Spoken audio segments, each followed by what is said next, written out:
this, and that.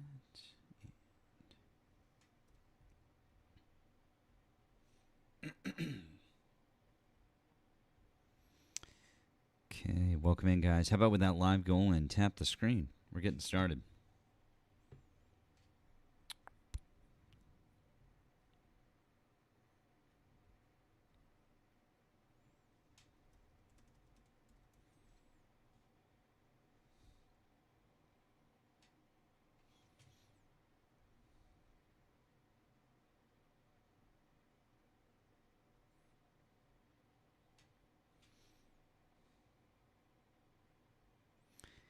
Welcome in, guys. Welcome in. Erika, super early.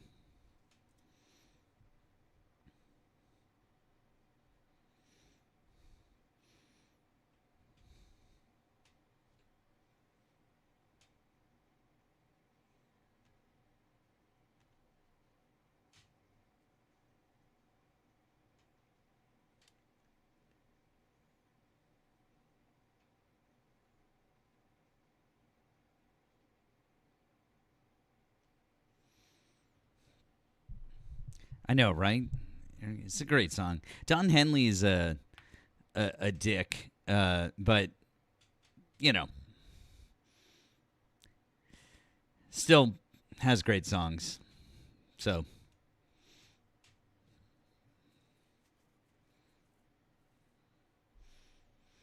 welcome in, Newsroom Raid. Welcome in. Thank you, Gentle Fist and Crystal. Appreciate you guys. Thank you, guys.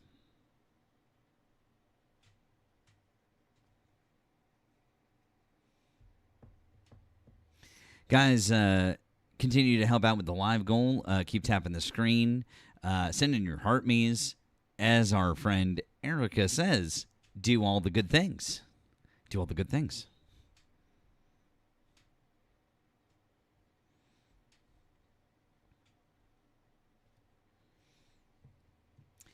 Thank you again, Chris. I just mentioned it, but thank you, Newsroom Raiders. Appreciate you guys. Thank you.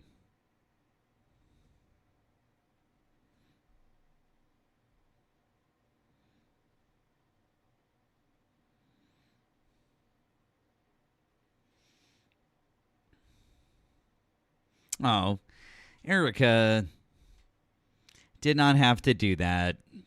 Thank you, friend. Thank you. W's to our friend Erika.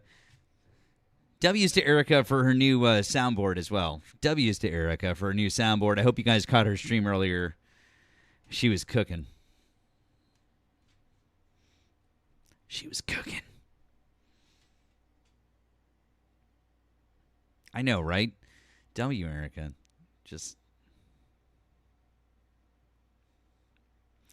Erika had some MAGA in her chat that was afraid to come up, and I thought it was fucking hilarious.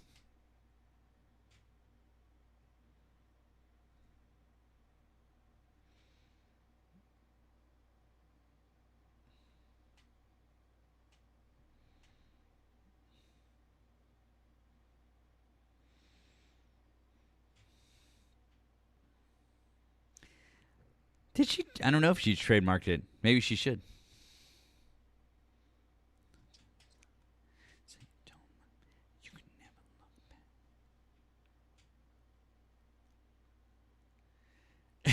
They didn't want it too mad. Yeah.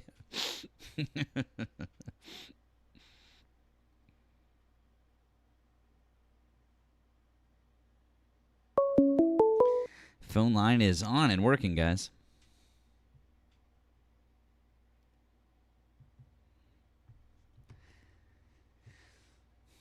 12.5-hour day. Oh, that's no good.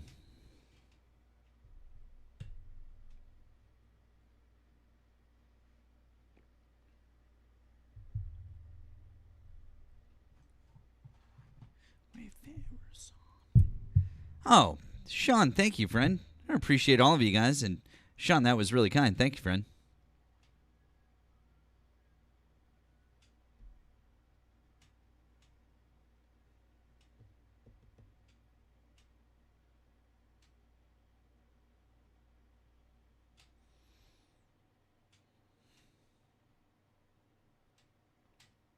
Hey, Ryan, how are you?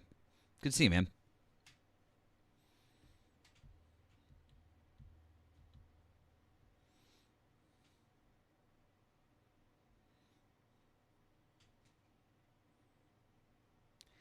Cosmic Mama, you were supposed to send me the GoFundMe. You're supposed to send me the link.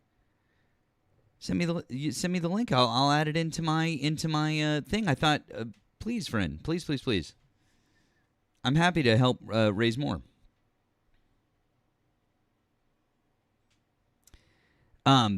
This song has a special place in my heart because I worked at a place called the Sunset Grill many years ago.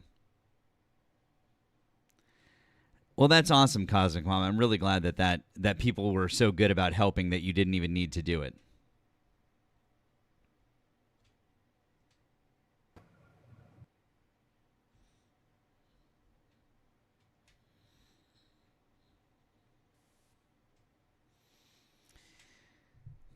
Once again, guys, help out with that live goal. Tap the screen. Make sure that you're taking care of Nemo. That helps us get out to the FYP. If you are a Trump supporter, we'd like to have a conversation with you.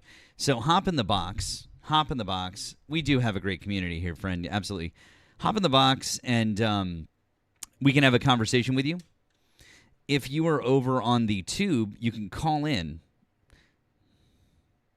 Number is right above my head. It's also pinned in the chat. So the phone line is open. We're going to play this while we wait for you guys.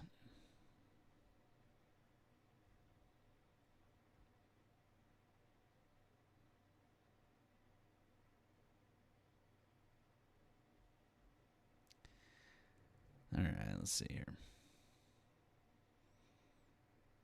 Nemo, how are you tonight, friend? I'm hanging in there. Yeah, all right. Well, that's good. Glad to know you're hanging in. Next week is going to be bad. What day? The 27th, so Thursday. Okay. Got it.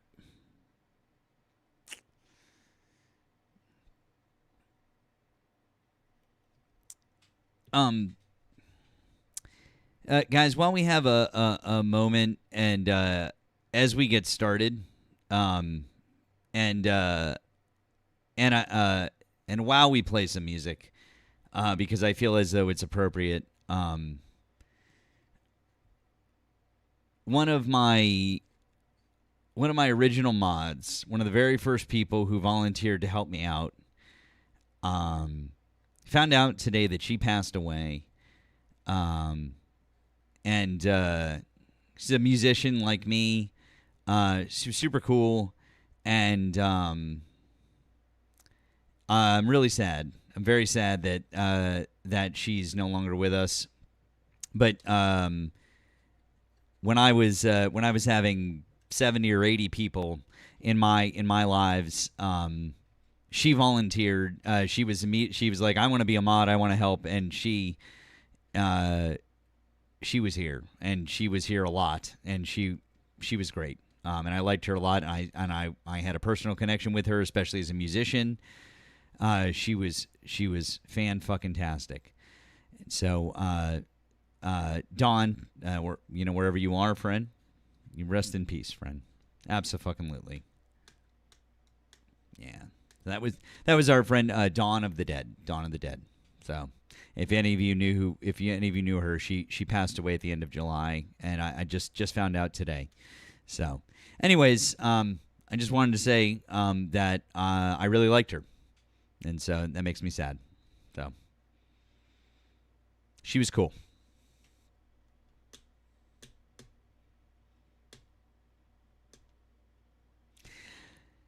Anyways, Trump supporters, get in the box. Let's have a conversation. Or call in. We'd like to chat with you.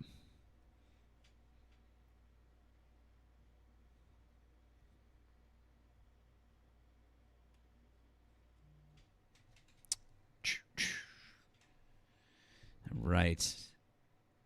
The country 90% to Trump. I don't know what the fuck that sentence was, but it was definitely not English. I don't think that could possibly be English. Carrie, you were there in those 80-person lives. Yeah, that was fun. Good times.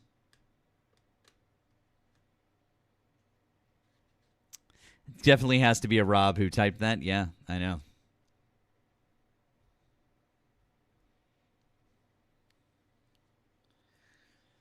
All right.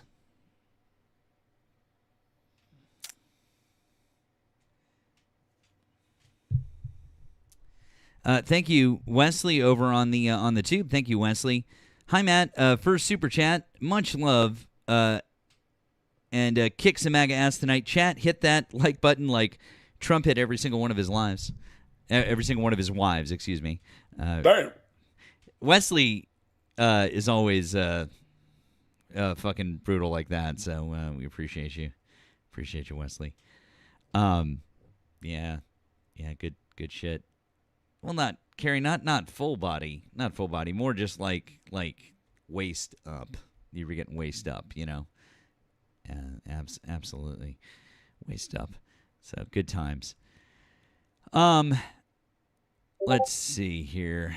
A couple of things queued up that we could maybe run over. Let's see here. This is fun. Oh, Crystal.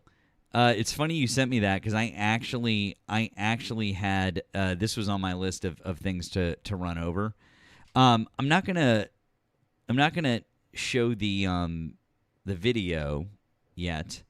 Not gonna show the video yet because things are still being weird on the TikToks. Let's. I'm gonna play the audio. What I'm gonna do is I'm gonna play the audio for you guys. So we'll play the audio. So this is Donald Trump talking about North Korea and their nuclear weapons. So let's do that. I'm gonna reset the GIF goal here, and we're gonna get into a few things. And let's see here. They definitely have to make everything harder by like moving all the shit around. They just don't like us anymore. That's for fucking sure. There we go. Okay. All right, so I'm going to play the audio on this, guys. I'm going to play the audio on this, and I want you guys to just take a listen, and I want you to see if there's anything about this that sticks out to you. Before I tell you, I want you to listen. All right, so this is Donald Trump at the White House earlier today. Thank you, everybody, very much. Thank you. Are you exchanging written letters with Kim Jong-un? The question is, are you exchanging written letters with Kim Jong-un, in case you didn't hear the question? Can't tell you that. And are you hoping But I get along with him. And you know what? The fact that I get along with him, that's a good thing, not a bad thing. He has 57 very powerful nuclear weapons. Should have never allowed it to happen. They should have never allowed it. If I were president, I wouldn't have allowed it. But he's got them. I get along with him very well. I can't let Iran have a nuclear weapon. And I know Kim Jong-un very well, and he's going to be fine. As long as we have a smart president, he's going to be fine. If we have a dumb president, then he's probably not going to be so Are fine. you expecting to meet with him later this year? Yeah, I will be. Mr. President, today's Okay. Does anyone in the chat want to take a guess the thing that he said that was fucked up?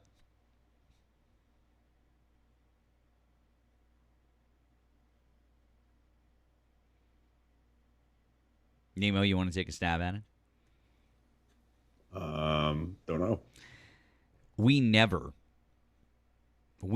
publicly announce the number of nuclear weapons that another country has, ever. Specific numbers. We'll give estimates, but we will never say we know exactly how many nukes a country has and give and be like, this is how many nukes they have. That's not a thing that we do. Donald Trump was just like 57. Oh dear. Yeah. Yeah, if you put that in the chat, I'm sorry, I was not checking the chat. So W's to you if you put that shit in the chat. What the fuck? He just says shit that he's not supposed to say all the fucking time.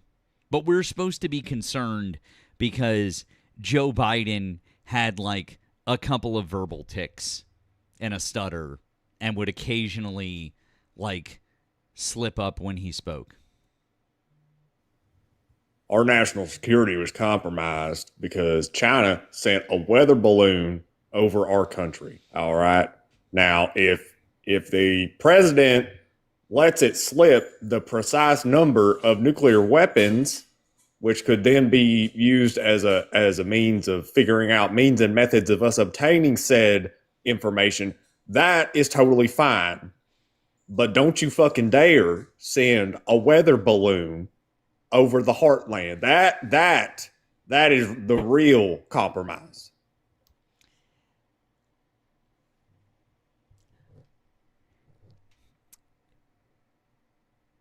Somebody in the chat was just like, do we know it's true? I believe 100%. Fuck yeah, Sean. W's Sean. Absolutely it's true. Because Donald Trump, these are like the only things that he remembers. He remembered that we were 4 weeks away from running out of oil, and he just blurted it out. He remembers, oh, thanks, Tim. He remembers that there are 57 nukes in North Korea. Like, these are the things that, like, bing, are in his head, and he's just like, he's like, I remembered a thing. Look, I remembered a thing. Look at me, guys. I remembered a thing. That's him. That's him. And I agree, Neil. You can tell when he's lying versus when he slips up and says something he's not supposed to say. And yeah, also it's an odd number. I agree with that one. Like, everything about it is just, it's just fucking weird. It's just like the whole and the whole thing. But aside from being weird, it's dangerous because Nemo is fucking spot on. Nemo is fucking spot on because knowing the number, right, and not just being like, oh, we have an estimate. If they know that we know an exact number, then they'll know how we obtain that information. Because let's say that they don't have 57. Let's say that they have 65, right? They'll know that those other 8, they'll be like, okay, they don't know about those other 8. Who doesn't know about those 8? How have we hidden those 8? They'll fucking figure it out. They're not idiots.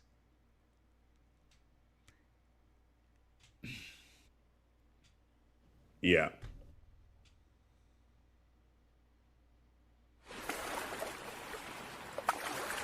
Well, fuck. Thank you, Sean. Thank you for both of us, for the dinosaur, for the whale. This is very kind of you. We appreciate that, friend. We appreciate all of you guys, by the way, for your support. It really genuinely means a whole lot to us. So let's see here. That's amazing. Thank you again. Girl, hello. Are you a Trump supporter?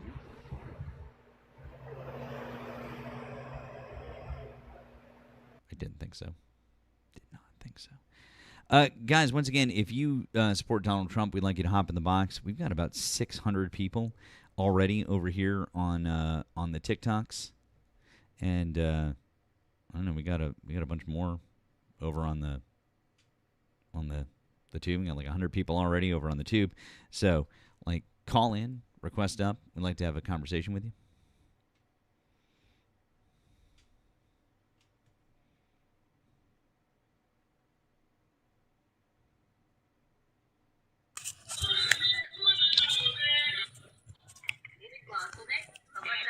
Sorry, guys. We can't do anything with camera on. If you come up and have camera on. Kasha, I see you in the requests. Is that on purpose? If it is, I will let me know in the chat, and I will gladly accept you. I think that was maybe a mistake. Also want to say thank you to Greg on the Blue app. Greg says, thank you, Matt, for being an excellent host and having equally excellent co-hosts like Nemo, Erika, Queen Erika, and Erika. Your show makes my night. Well, thank you, Greg. I appreciate you. Appreciate that. Guys, if you'd like to support Nemo and I, you can find links in our bios as we move forward here. You know, Nemo is having what we were talking about earlier is Nemo is having the second part of his oral surgery next week. And so I just want to let you guys know that anything you can do to help support is greatly appreciated on his end. He isn't going to sit there and ask. I will. So yeah, I will. That's how it's going to be. So I'm going to sit here and I'm going to ask, and I'm going to tell you guys that it's helpful because you guys all know how much dental work and all the like costs, and so you know, just anything that's helpful, anything you guys can do is appreciated. And even if what you can do is just tap the screen or throw a heart me at us or whatever it may be, that's super kind too. We appreciate that. Just your being here is really great. Is there going to be another memorial service next week? Shh. Nemo can't be here for a memorial service. So that's a secret. Shh. Quiet. Shut up. Yeah. Shut up. Shut the fuck up. Anyways, links in our bios. For both of us over here on TikTok. If you're over on the tube, you can find links down in the description. R.I.P. Nemo. Absolutely. Rest in power, King. Abso-fucking-lutely. Happy birthday, Alicia. It's Alicia's birthday. Happy birthday. How's the baby, Nemo? How's the baby? The delivery's next week. That's also very fucking expensive. Thank you, Christian. On the Blue App says, Christian says, same reporter should ask him tomorrow about Bibi. He might tell the world about how many nukes Israel has. Wow. Yeah, maybe. P.S. How were the grape leaves from a couple of weeks ago? They were very good. Thank you, friend. They were awesome. Dunk says, my investments are doing well. Sorry you're broke. Yeah. Nobody said that, Dunk. But if you wanted to have a conversation about the economy, you could come on up and we could talk about it. So here, I'll help you out. I'll invite you on up. There you go, Chief. Misrael. I know. I'm sorry. Misrael. Absolutely, Christian. My deepest apologies to you, friend. Deepest apologies. I was thinking about the whole Israel thing, like if he would let that slip. Could you imagine? That'd be so funny. That would be the one time I'd be like, you know what? I'm glad that he's a fucking idiot that can't keep secret things secret. I can't even fucking imagine. Cahill, we mentioned the Butler district that flipped blue. That was even though that's a state seat in Pennsylvania, that actually is the first time it's gone blue in 50 years. That is correct. Hi. Sorry, guys. Anybody? I'm sorry. We're not doing that, and especially anybody who turns the camera on, immediately no. I'm sorry. We're absolutely not doing it. Absolutely not. And by the way, as soon as we are able, they are rolling out. They're doing a slow rollout on it. Anybody? There are some creators are able to do the camera off, and we will be doing that as soon as we are able. Sorry. But there's just way too much. There's just way too much risk. I'm sorry. So at this point, yep. Sorry, guys. There's a couple of our friends that we have let up on occasion, and I have no problem because we know who they are. But otherwise, sorry. Real quick, also from our friend Crystal, on Truth Social. Here's some shit from earlier this evening. No one has given the Islamic Republic of Iran a greater opportunity to make a deal than me. Tragically, for them, they failed to take it. Therefore, today I'm announcing the most crushing economic operation ever taken against any country. And that's in all caps. This will be economic warfare and isolation on an unprecedented scale. Their navy is gone. Their air force is destroyed. Their military factories are now rubble. Their currency is worthless, and their country is hanging by a thread. Today, I'm also announcing that any country that allows its financial institutions, businesses, airports, or government entities provide any type of lifeline to Iran will itself face tremendous economic consequences. Oil smuggling, swap lines, cash transfers, exchange houses, ship registries, front companies. It all needs to stop now. You know who you are. This will be an economic D-Day, and we need all of our allies to stand with the United States of America to isolate and defeat the Iran threat. These maniacs are on the ropes, and these are historic measures that will cripple them and their ability to project terror worldwide. Iran will never have a nuclear weapon. Thank you for your attention to this matter, President Donald J. Trump. What? Lordy. Does he even know what? Oh, wait, that's right. Natalie wrote that, I'm sure. Or transcribed it for him. Yeah. Yeah. I like that John Ossoff mentioned Natalie the other day. Oh. SMASC, he's got a boner for Trump down in the chat. Why don't you could come on up, bud, and we could talk about it. Seems like you've got things to say.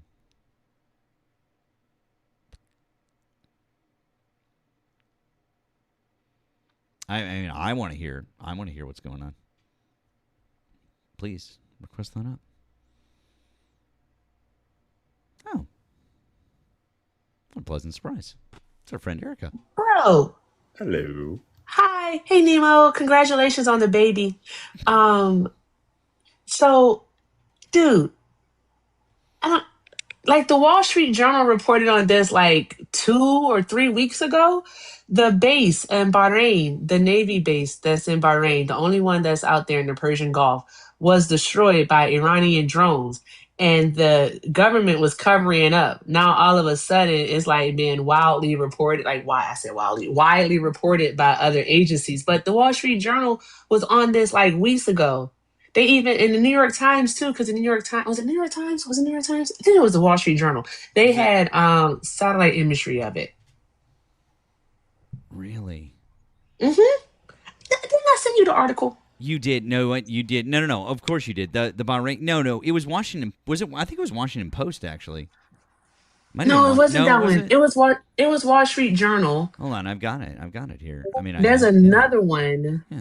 that had it was a lot, but this base over in Bahrain, all right, they're saying that Hegs have covered it up. Well, duh, yeah, but Oh no, you're right. that's It's why Wall the Street Journal. Lincoln.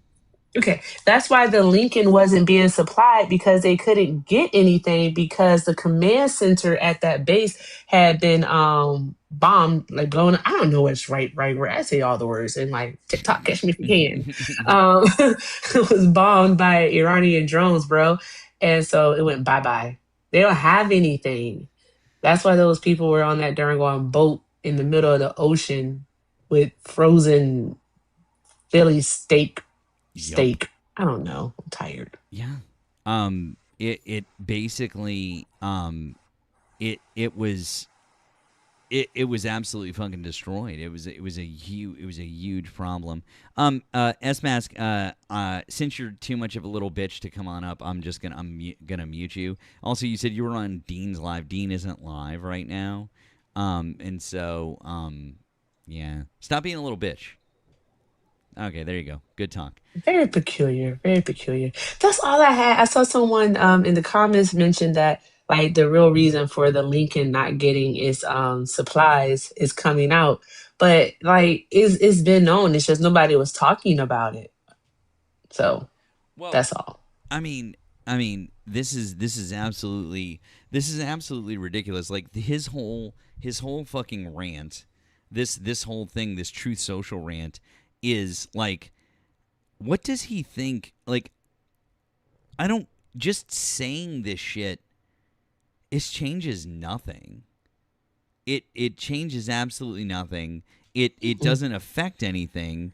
And like, I don't. What does he think that people listen to him or are afraid of him? Because Yes. Iran, he thinks so. Apparently, yeah, he thinks so. But like, Iran isn't listening to him. No one else is like this hasn't worked once.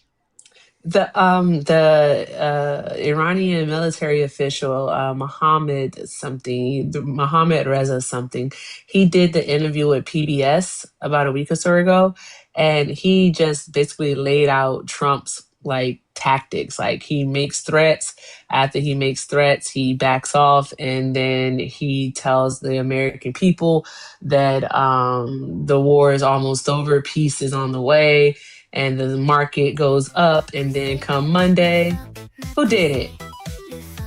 That's your one and only warning. If you do that again, if you do that again, you're getting banned. There you go. That was your one and only warning. So there you go. I Okay. hate those. Good That's the talk. stupidest thing I TikTok could have also ever I done. also do as well. Oh, look, we got somebody to talk to. Oh no. Oh. Did I just growl? I mean, you don't have to say Erica, but you're welcome to say. I know. That's what I'm gonna know. Nemo is all yours. Really? Erica just hectored. She just hectored. This is like the reverse of getting picked last in dodgeball.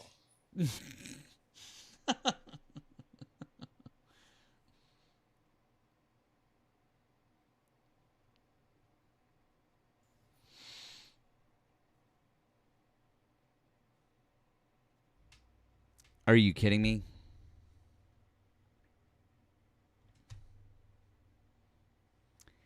It just totally glitched out. So what the hell happened? All right, let's see here.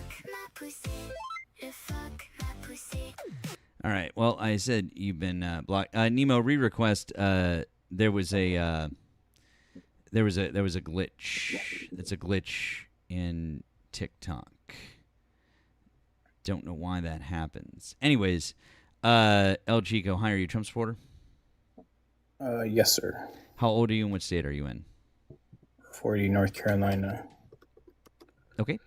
Why do you still support Donald Trump as of August 2026? Oh, dude, it's amazing, man. He's done so much for this country. I still don't understand why you're still mad about his presidency. Cool. Well, anyways, more specific, maybe you could be like, what is he doing right now that you support?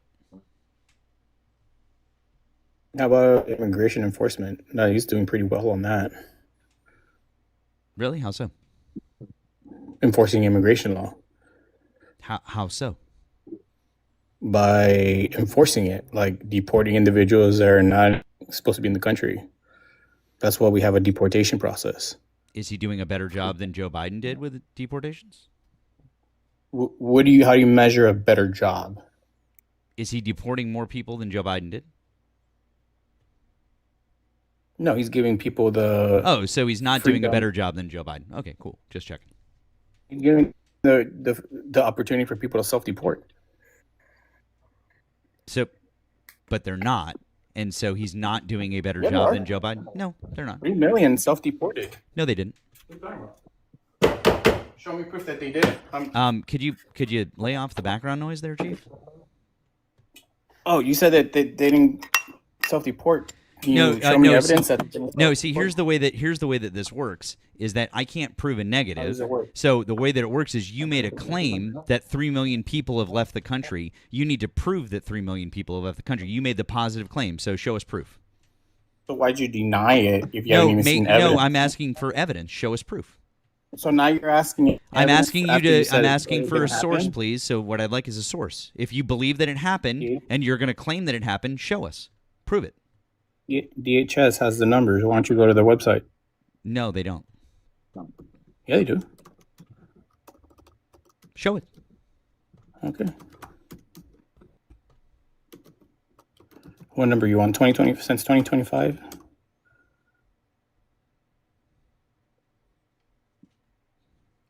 Where am I going on DHS, by the way?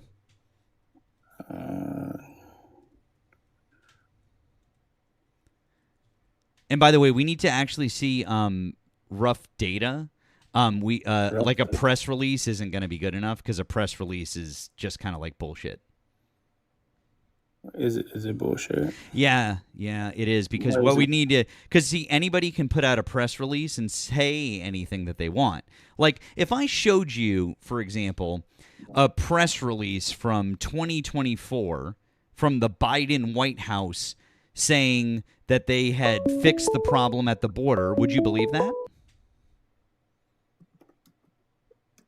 If they've made a press release saying that they fixed. Yeah, they fixed the Something? problem that they fixed the problem at the border. The Biden White House, like whitehouse.gov, put out a press release saying, "Hey, we fixed the problem at the border." Would you believe that? Without seeing the raw data behind it and understanding the numbers and just seeing a press release, are you telling me that you would just be like, "Yeah, Biden 100%, that's correct." Cuz I wouldn't believe that, and I voted for Joe Biden, and I wouldn't believe that. So did you believe there was a mass immigration issue when Biden was the president? Somewhat. But do I think that it was Joe Biden's? Do I think that it was? Oh, I'm sorry. If you wanted me to explain, because here's the thing is that I know that you don't understand nuance and you don't understand facts and sources. So if you'd like me to explain the nuance behind it, I certainly could. But everything isn't just as simple as you make it seem. And I'm still waiting for that source on that information that's not just a press release. Hold on. So you're I'm telling still me- waiting for the source on the press release. On the That's not a press press release? You want release. the I'm press- waiting for the source that's not a press release that could prove that 3 million people have self-deported from the United States of America. It's a press release.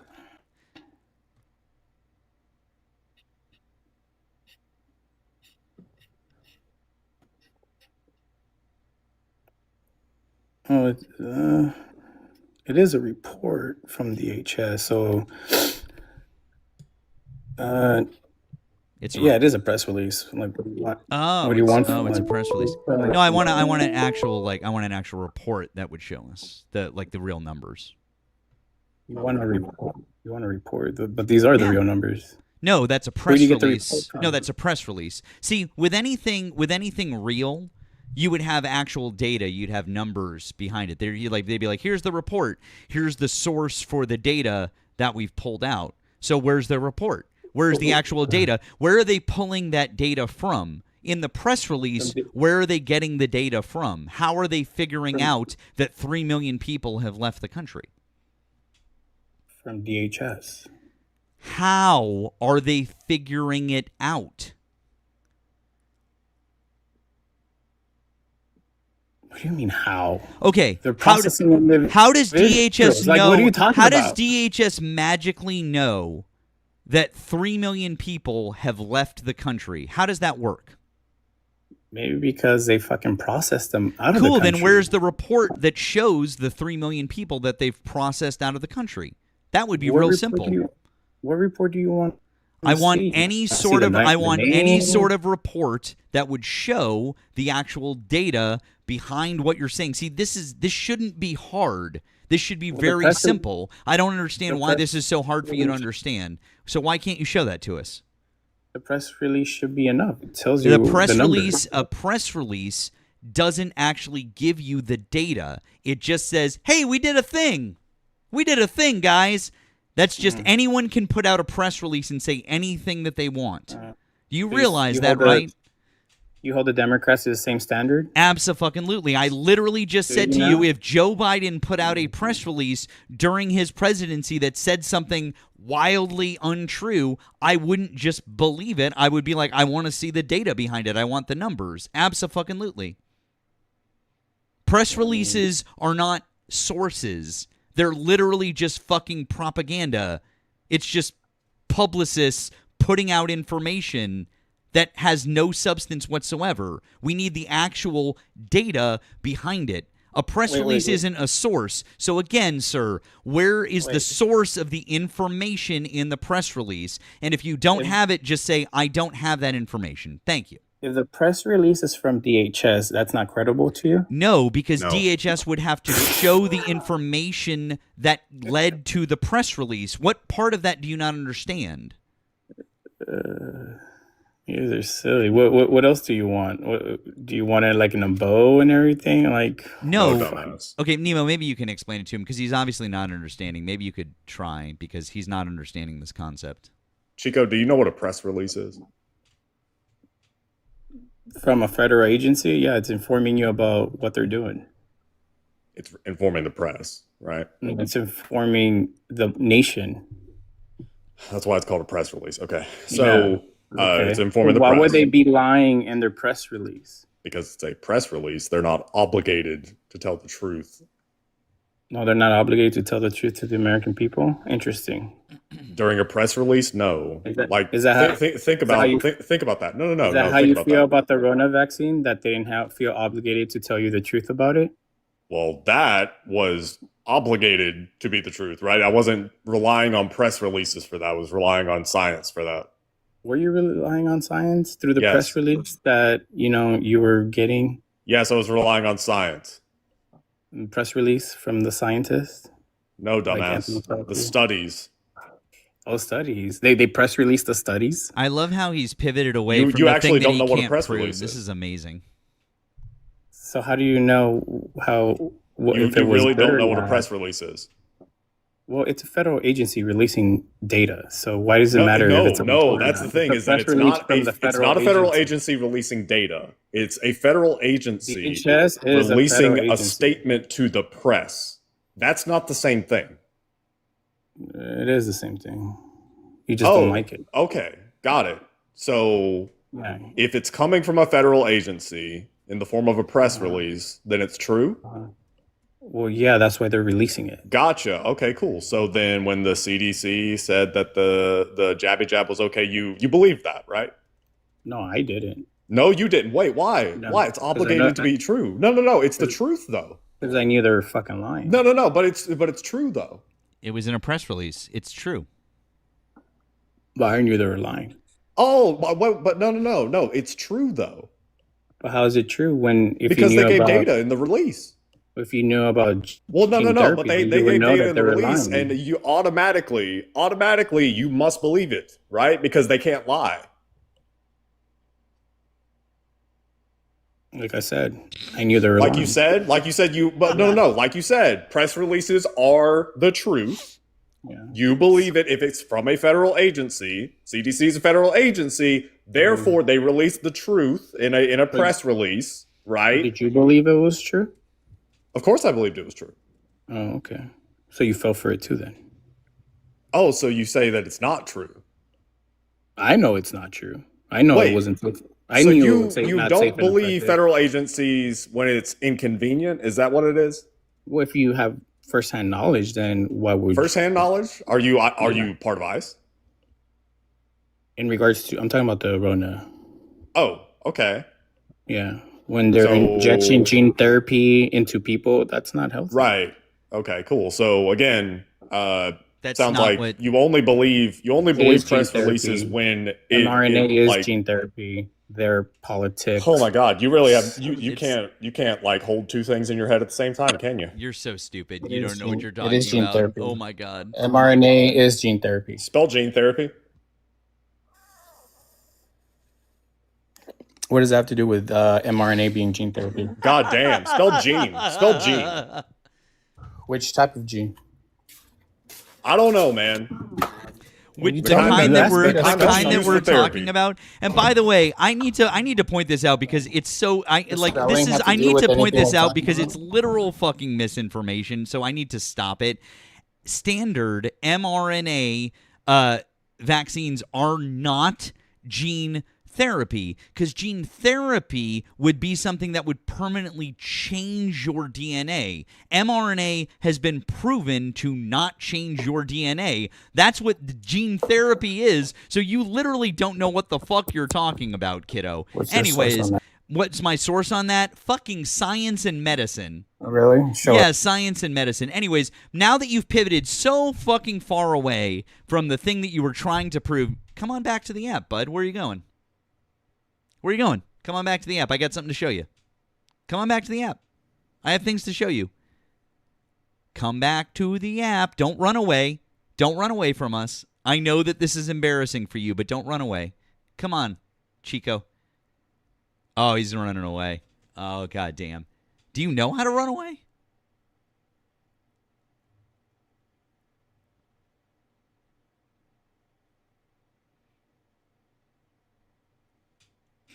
Pussy. Little bitch. By the way, fact check on the self deportation thing. Yeah. This is from the company that is contracted to actually handle the self deportations, the ones that do the flights out and shit. That company, by the way, is let's see, Salus Worldwide Solutions. SALUS. Salus. They have the number at 72,000 verified. Yeah. So here's the thing. This is where I was trying to get him to get there on his own, but it was fruitless. So just for anyone who needs to know this information or would like to know this information, where DHS got that number from was from a blog post 2 days before that press release. Guess who posted the blog with the chart in question, you guys? Anyone want to take a guess? Anyone? Because it's one of two organizations, and I bet any of you might be able to guess what one of the two organizations are. Heritage Foundation? No, related to immigration. You know. Oh, really? Oh. Center for Immigration Studies posted a chart. They posted a chart. And that chart was based on very flawed information. And there are three main reasons why it's completely fucking wrong. And it's super easy, super fucking... I know. Listen, guys, if you guessed fair, I wouldn't hold it against you. But this time it was CIS, just FYI. So it's very fucking flawed data. Because what they did, okay, there's zero basis. By the way, there is no exit survey. Like, there's no like, oh, well, we're checking people on their way out of the country. That's not a thing that happens. Okay, so that's number one. But number two, here we got somebody in the box here. Let's see what we got here. I know, I'm also shocked, right? I'll explain it more in a second. Let's just see if Kevin, hi, are you a Trump supporter? Kevin is not a Trump supporter. Oh, and by the way, guys, we got Crystal, I saw you there and then I lost you. Did you want to come up? If you do, I can bring you back up for a second. That was of course he got pinged for misinformation. Of course he did. Basically, the Center for Immigration Study said that their analysis comes from the CPS, which is the Current Population Study. That is, and they took an interpretation of their data. That's how they came up with the numbers. But here are the reasons why the population study data isn't right. Number one, large numbers of immigrants targeted by ICE and CBP are literally now hunkering down in fear and are unlikely to provide any information about themselves to any strangers because this is a survey. It's a survey. So that's number one. Okay, so that's part one. Part two, due to the prominently reported and nationally litigated efforts by DHS to use administrative records like Social Security Administration, IRS, Medicaid, and SNAP to target immigrants, any assurances by the Census Bureau interviewers about the confidentiality of personal information provided to the government are almost certainly not believed. There's that. And then lastly, the kicker. The CPS sample is relatively small, even if perfectly representative of the U.S. population, which it is not. It would include a very small number of households for reliably estimating a decrease in the U.S. immigrant population. There is literally no way that any of that information could have been derived from the CPS or could be accurate. Period. The end. It's just people making up numbers. Thanks for coming to my TED Talk. Zai, hi, are you a Trump supporter? Yes, I am. How old are you and what state are you in? 36, Texas.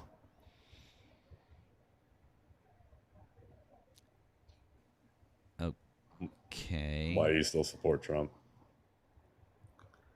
Why do you seem confused, Mr. Potato Head? Oh, hi, Monopoly. What a do, boo-boo? So,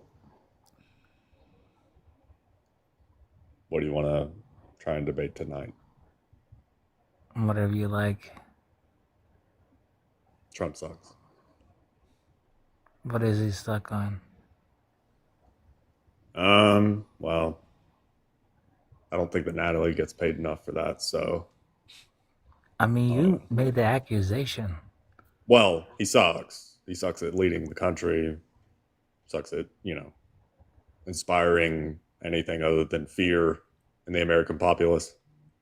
Sucks at being a steward of the American economy. Okay.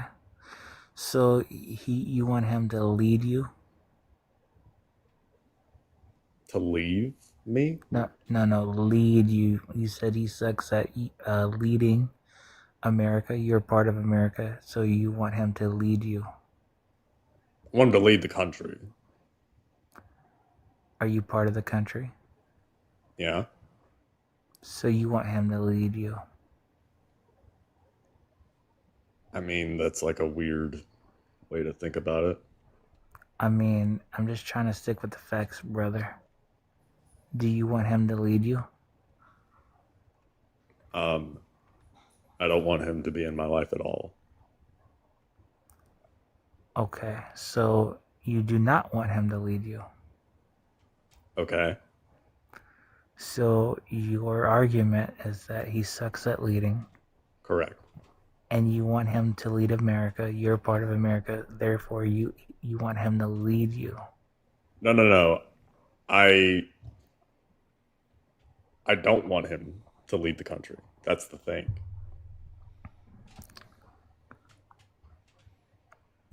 Would you rather him be better at leading you? Be better at leading me? Yeah.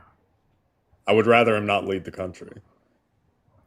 Okay, so you'd rather him not lead you. Yeah. Okay. So you're disappointed that he sucks at leading you right now. He's never been good at leading. Has it been a problem for you? You say for me, it's been a problem for the country. Are you part of the country? I don't speak for the country. Are you part of the country? Aren't you Canadian, Monopoly? Canadian? No, I am not. You're not? Do I sound Canadian? Yeah, you really don't have a very distinct accent of anywhere in the United States. So, yeah, absolutely. Does like half of my head pop off when I talk? Don't know. Say sorry. Yes, no, maybe so. Why Can you would- say can you say I'm sorry about this? I'm sorry about this. Why'd you say it so slowly? Because that's the mood, Vato. Oh, okay, bud. Well, whatever. You're Canadian. We know that you're Canadian. You know that, right, Monopoly? Like, everybody knows that you're Canadian. Do you want me to say it faster for you? No, I don't really care. I'm just saying everybody already knows that you're Canadian. I am not Canadian. Okay, Chief, whatever you say. I'll tell you what. You have camera access. All you need to do is turn your camera on and show us your U.S. passport, and then we'll believe you. Okay, hang on. Cool. Let me see if it's readily available. Or your driver's license. Show us your driver's license. No, you said passport. No, show Hold us your driver's license. on. Hang on. Oh wait, you don't have a driver's license? Do you not want to see the passport? Well, you said you were from Texas. Prove to us that you're from Texas.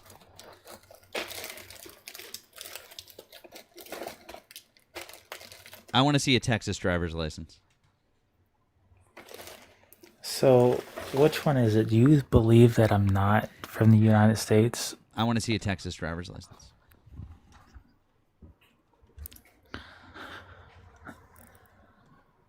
So, which one is it? Am I not from Texas? Or I'm just am I not waiting. from the I'm just United waiting for you to States? prove it. It's fine either way. Just show it. What do you want me to show you? Driver's license from Texas. Do you want me to turn on my camera first and show you? Yep, that's the only thing we want to see. Cover your pertinent details and show us that you have a driver's license from Texas.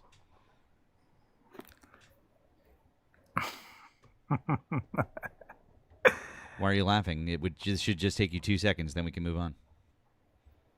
Bro, I am not getting up for that. Oh, got it. So you're lying to us. Cool. Lying to you about what? About being a U.S. citizen. You're a liar. Watch how easy this is, Monopoly.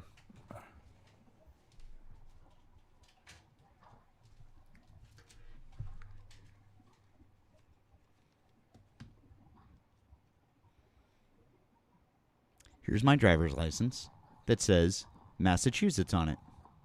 There you go. You can read Massachusetts. Hold on, we can't see that. Hold it up.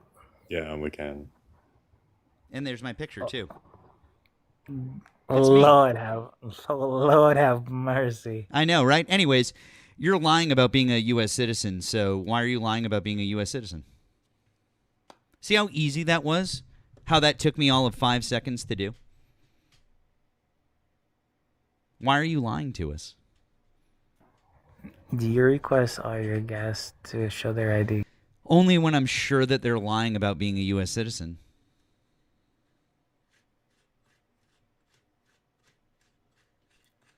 So you couldn't debate. Anyways, I don't know why you're stalling on this. It's real fucking simple.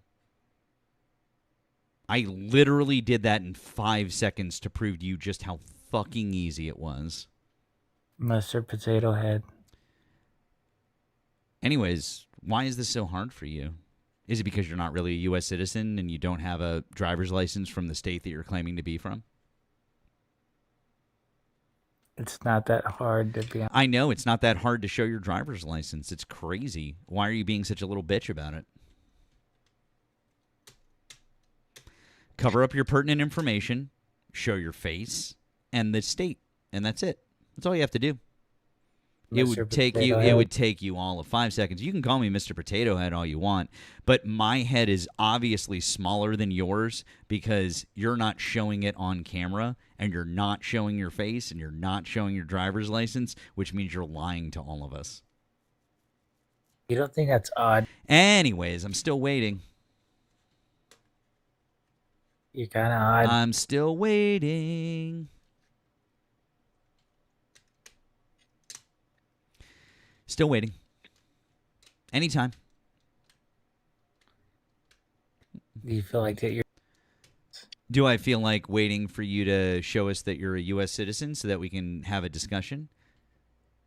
You don't have to. By the way, you don't have to lie. Like, I would talk to you if you told me that you were Canadian. Mr. Potato Head.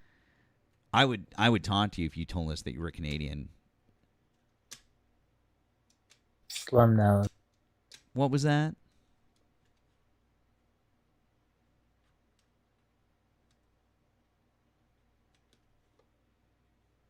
Oh, guys, I think he's sad. He's so sad. He wanted to debate so bad, and then somebody called him out on this, and then he won't show anything. Oh.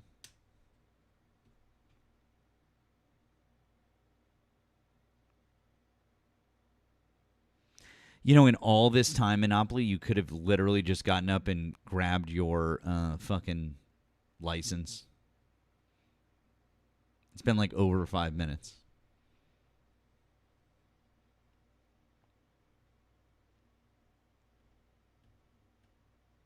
Okay.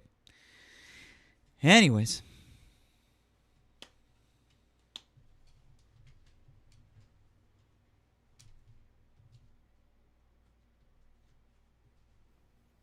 I'm pretty sure he was on some Zans. Probably. That was fun. Also, he's weird. All right, let's see what we got here.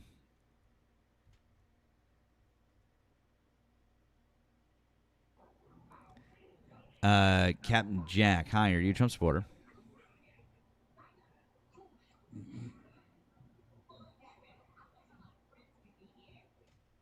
Okay, guess not. All right. Guys, we've got close to 1,000 people here on TikTok. And we got a bunch more over on the tube. We got people watching on Twitch, and nobody wants to come up and have a conversation with us. Why do you guys hate us? Why are you afraid of us? By the way, thank you, Wesley. Said I missed you meeting Jason Station because I was sending the other super chat. That was epic. Much love. That's fine, Wesley. I figured we needed to give you a freebie with Jason. So he does really seem like a little bitch. I can't believe that he won't call in. Why is he so afraid of Nemo and I? I don't understand why some of these people are so afraid. Why are they so afraid? Yeah. No. Yeah. A bunch of weirdos. I'll tell you. By the way, guys, I have a Insomniac says afraid. LOL. Yeah, Insomniac, afraid. That is correct.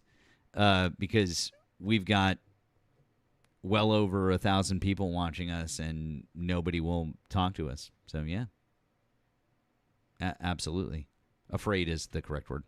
By the way, guys, I've got a new video out. If you guys would go and interact with it, that would be great. It's not actually politics related, so enjoy.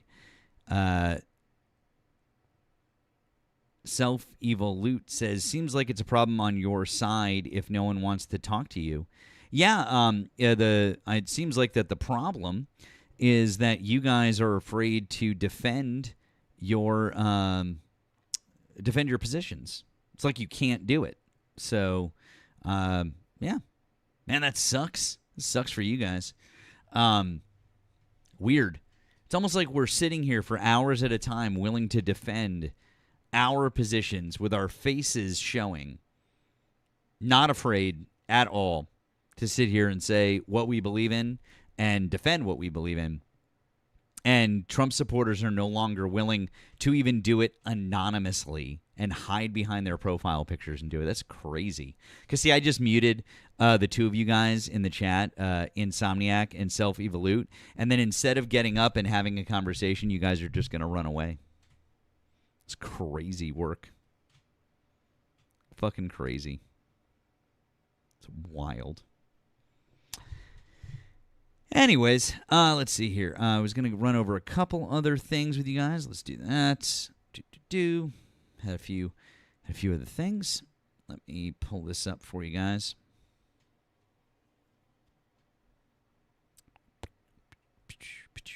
What do we got here? A couple things. I want to encourage you guys. By the way, I don't want to show it because apparently when showing TikTok videos, it's getting us the thing. So I'm not going to show it, but I really want to encourage you guys to go and check out. If you guys know Thorin Bradley, Thorin Bradley is the guy who cuts chops wood. The guy, the big muscular guy. With tattoos. Ladies, I know you all know who he is. Yeah, I know. Yeah, see, exactly. I know. And fucking fair. His latest video is fucking amazing. It's a little bit on the longer side, but his latest video is basically him explaining why you should be supporting people with left-leaning politics. So, there you go. Jedi, hi, are you a Trump supporter? Jedi, hi, are you a Trump supporter? Hello? Okay, that was weird. You like, yeah, his latest video is absolutely fantastic. It's Thorin Bradley. And I love that people like him are speaking out. People that haven't necessarily built a following on politics, but are like, hey, this is why I do what I do. This is the reason why I want to draw attention to the things that I do. He's fucking badass. So I just really I did Gronty. It's in the chat. I just typed it. Hi, thanks for calling the stream. Are you a Trump supporter? Hi, thanks for calling the stream. Are you a Trump supporter?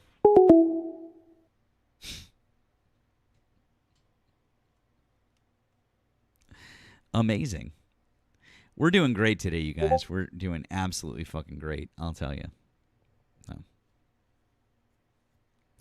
Yes, Crystal, I did see that. Thank you.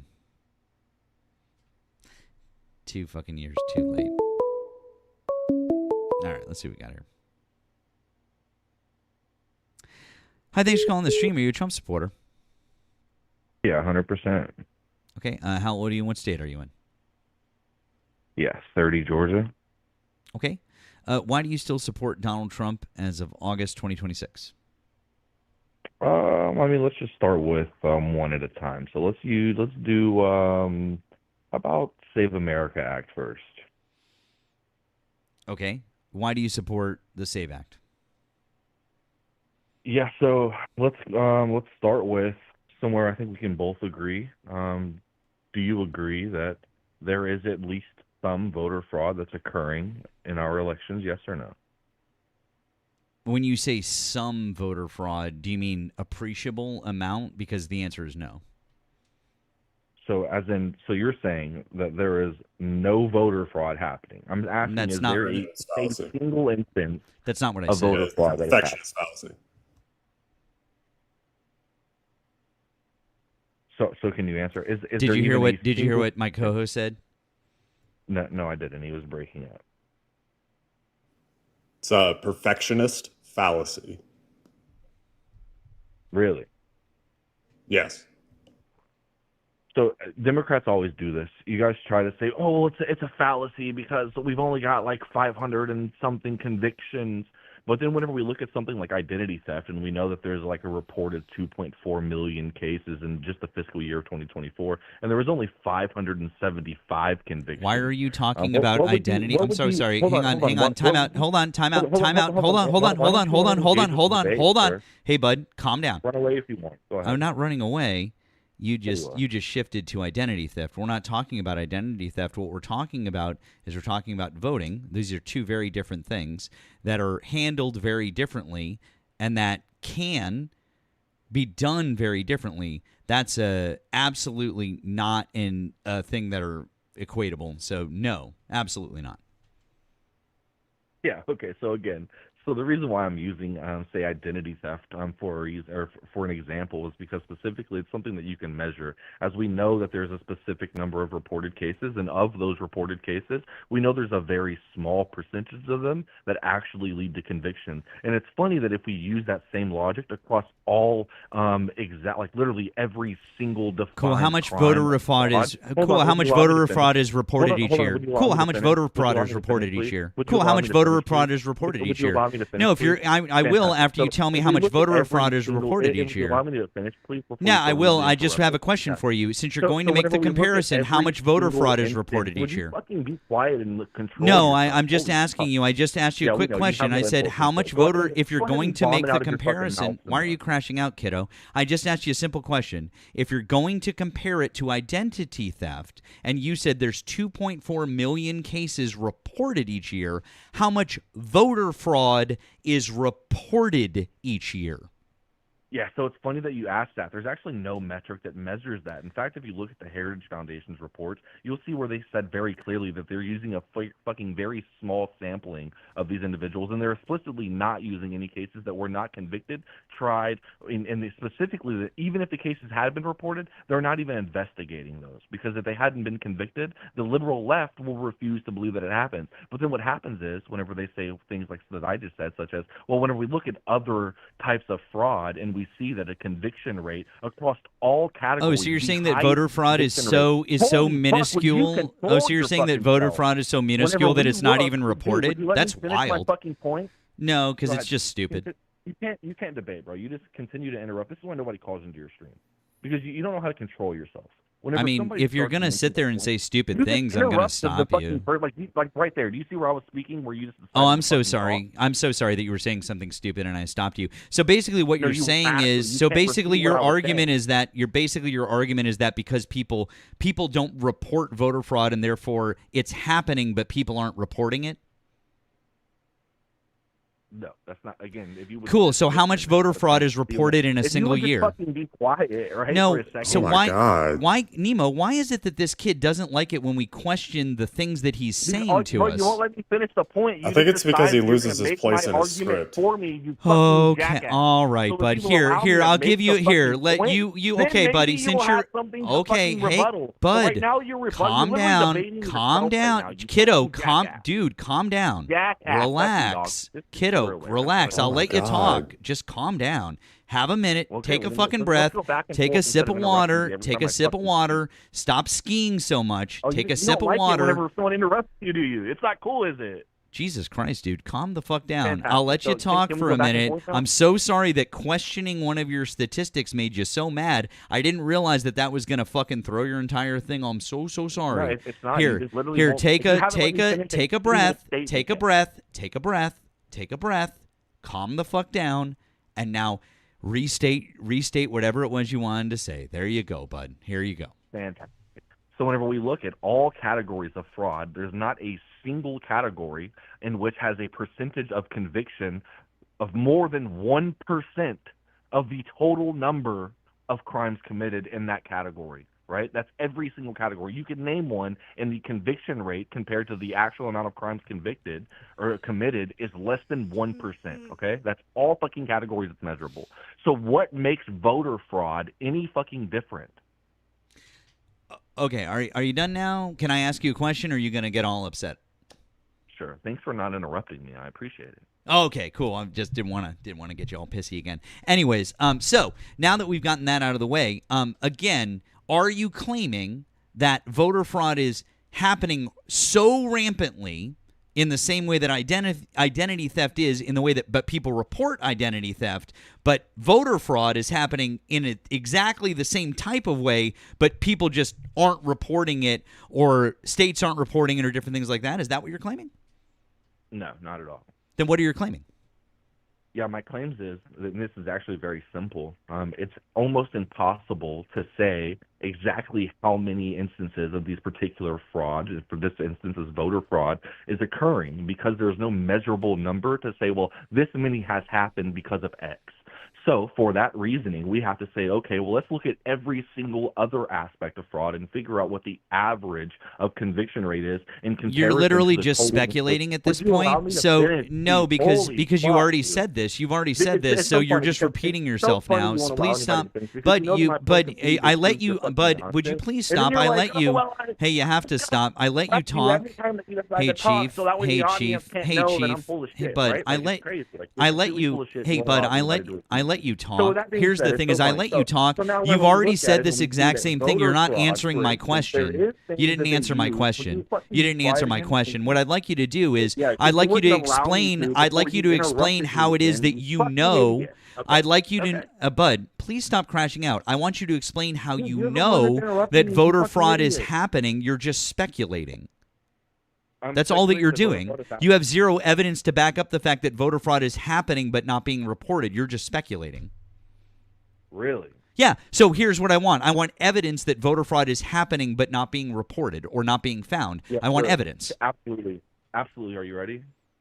Name a single crime. No. Name I don't a want you to give me a thought experiment. I want actual fucking evidence. What I want is I want a source or I want data. I don't care what you have to say. I want evidence.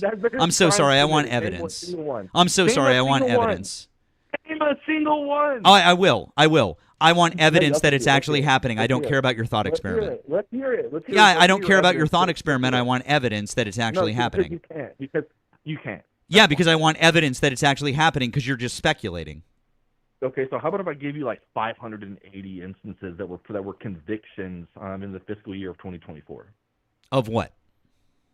Of convictions of voter fraud and voter fraud related crimes. That's amazing. That's like nothing. For like hundreds of Really? millions of Okay, votes perfect. cast, So then- that's great. So That's hold nothing. On, hold yeah. on. Is it your statement? Is it your belief that there is zero other voter fraud happening outside? Why are of you just going those back to this? I 500 asked you convictions? for Hold on, evidence no, that no, it's no, no. happening. This is really that your weird. stance? Nemo, Yes is or this no? guy? This Is guy that your doesn't seem to stance? be Yes able to or no? listen very well. He doesn't Is seem to that understand your what I'm stance? asking Yes for. or no? Dude, why are you crashing out and why are you going back? Because you Is it don't like answer your questions that dialogue you tree? You demand have that to I go answer yours, back and to then you like the interrupt top of me your every time that Is I this like speak, a but then you basic get mad when computer I program? interrupt you with Like, you. have you ever programmed Right? in So you're BASIC abundant before? hypocrisy of Like both. in BASIC where you have the lines of programming and you're like, you have to go back to 0, 0. Have you gone back to line 0 in your BASIC program now because you didn't get like the answer that I gave you already? So again, what I've asked you for is you're speculating on based on nothing. What I would like is I would like evidence that there's somehow widespread voter fraud happening that's somehow not being reported and not being caught. I want evidence of it happening, and what I don't want is I don't want conjecture on your part. Yeah, so it's so funny that you Democrats always resort to this. Every single time in the debate of this subject, you always resort to the same thing. Well, prove that it's I know, it's happening wild. and We not- want actual evidence. It's crazy. Sir, hold on, dude. Let me fucking rebuttal you, okay? Can you prove that an individual The word is that, say, rebut. like, committed fucking identity theft that the FBI hasn't like found? Yeah, the word is yet? rebut. Can you prove that they committed that identity theft? Yes or no? What?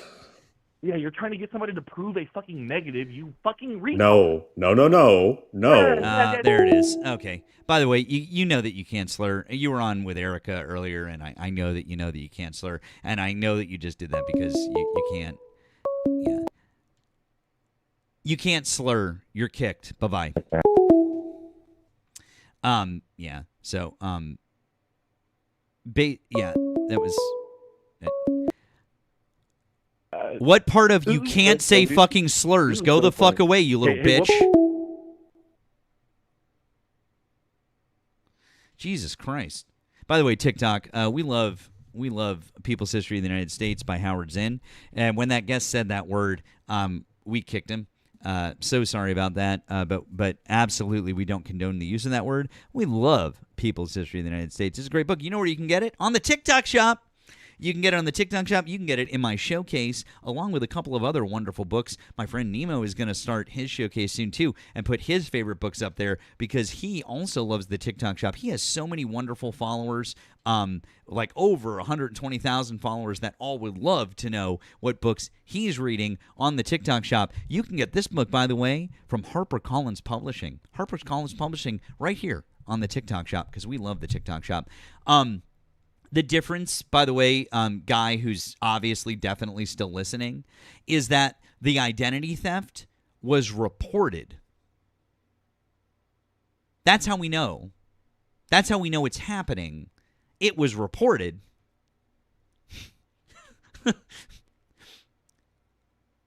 That's the difference. Holy fuck.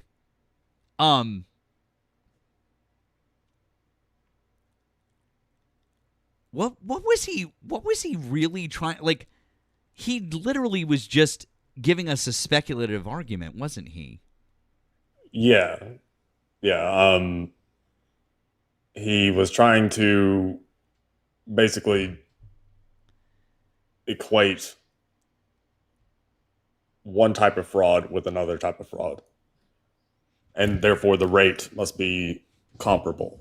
But it doesn't translate that way because fraud is, there's different types of fraud. The mechanisms to commit that fraud can be more or less difficult. And if it's more difficult, then there's no reason to assume that the rate would be similar to a less difficult form of fraud.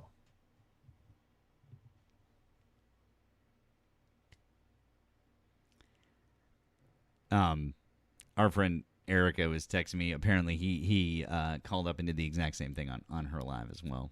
So, that guy was like instant crash out too. I want you guys to know, by the way, I was giving him every fucking opportunity especially because of the fact that we're like a little low on. I wasn't gonna kick him, and I was like, hey. Sorry, I tried, guys. I promise. Thank you over on the tube for Wesley. This chud got dog walked by Liv, Erika, and Hector earlier. He will die on the hill that there's a ton of unreported voter fraud. He's stupid. Also, thank you to Wesley. Says Jason Station, be gone. You are not a valued member of any community. Call in now. Matt and Nemo, much love as always. Well, thank you. I appreciate you, Wesley. You are a valued member of the community. To a number of us, we all very much appreciate you. Thank you, friend. Yeah. That was wild. Honestly, yeah. Like one way to look at it is, so just off the top of my head, think theft as an example. Let's use a different crime. So there are many types of theft, right? There's petty theft, there's grand larceny. So do we think that the rate of theft for like petty theft is comparable to the rate of grand theft auto? They're both types of theft. So why would we assume anything? Just because they both have, I guess both crimes are theft. Ultimately, but one is substantially more difficult than the other, right? Stealing a pack of gum, very easy compared to stealing a whole ass car, right? So why would we assume that the two are comparable as far as the rate that they occur? Mm-hmm. And the same thing is true with like voter fraud versus whatever type of fraud, like identity theft or whatever. And by the way, somebody had asked about it a little bit ago in the chat. I don't remember who it was, but the basically the Matt tell Nemo Venmo. Somebody had asked about it earlier. Nemo brought up the perfectionist fallacy. I think it's also called. Isn't it also called? It's called Nirvana fallacy. also. Yeah, Nirvana fallacy. And it's basically the idea that like the fallacy is that something has to be 100% or that it has to be flawless or therefore it doesn't work. And that's bullshit. That's bullshit because there are realistic things. There are things that are fucking workable, that are absolutely fucking fine, that aren't 100% perfect, but they function just fine and they function very, very well, right? And so, yes, exactly. Gun control is exactly that. Because you could be like, well, there you go, right? So people are going to be like, well, I mean, it's okay. I mean, yeah, some things are bound to happen, but it's okay. Yeah, that if you're like, hey, there should be 0 instances of anything, that would be a perfectionist fallacy. If I was arguing against guns and I said that, I'm the one then doing the perfectionist fallacy. That's unrealistic. We have to expect that there are going to be some, but if we could get it down to a very small, manageable number where there's this small acceptable margin of error, then okay, that's fine. That's workable. Right now, it's not workable, but if we were able to do that, then fine. That's fine. It's the same thing with voter fraud. But with voter fraud, it's 0.00006% or whatever the fuck it is. Like, how much more fucking perfect do you want it to be? Yeah. And also, I think it was, hold on. For it.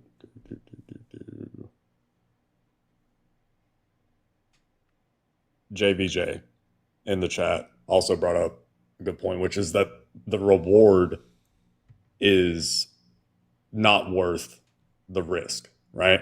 So, again, you can use theft as an example of this where, you steal a pack of gum and, you get caught, more than likely, they're just going to ban you from the place, probably not going to call the cops.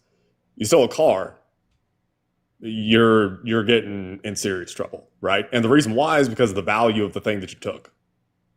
And so the risk with stealing a car is, I'm going to prison for X number of years, right? But the reward, if you were to get away with it, is, okay, well, now I got let's just say $10,000 that I can work with, you can sell and all that shit. Okay. Or you got a car. With voting, okay, let's say that you managed to figure it out. You got it nailed. Okay, cool. You now added 1 vote. It's not outcome determinant. And so the reward that you get from that, increasing the vote by 1, is not enough to risk the felony, because that's felony territory. That's you are fucked territory. Exactly. So yeah, it doesn't make sense at all to do it. 100 fucking percent correct. Hey guys, how's it? 100%. Hang on. Is this? Let me read off these right quick. Greg, thank you for the 10. You said, thanks for being here tonight, bro. Always appreciate your wisdom, making these MAGA cucks look like complete fools. Thank you for that. I appreciate that. Thank you, Leia, for 10 on Cash App. You said, rest in peace, Nemo, part 2. Yeah. Thank you, Jennifer. Oh, wow. Thank you very much for that. Thank you for the 50 on Venmo. You said, Nice. Here's to a successful procedure and safe recovery, friend. Thank you very much for that. You're awesome. I love you. Thank you. Daniel, thank you for the 3 on Cash App. You said, what's Natalie's job in this admin? It depends. She's like, I don't actually know her official position. What is her position? Is she just like his, I don't know. Holder of the diaper bag? Yeah, I was gonna say body man because like that's what Charlie is in the West Wing, but I feel like that context is or the connotation is very different when it's a woman and Donald Trump. I've got a Trump. Oh, it depends. Oh.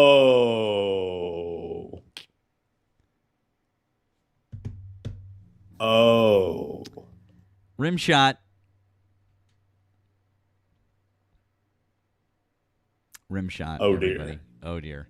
Guys, I got a Trump clip to play for you real quick. This is from earlier. Thank you, our friend Crystal, to popping this over. I want you to listen to this and just. Anyways, rim shot was a bad phrase to use. Not for Natalie, Erika. Not for Natalie. Interest rates, they're ridiculous. Look, when our country is strong, interest rates should go down. When our country is weak, frankly, they should go up. But this country is strong. There's never been in history the kind of money coming into a country as we have right now. What in the actual fuck?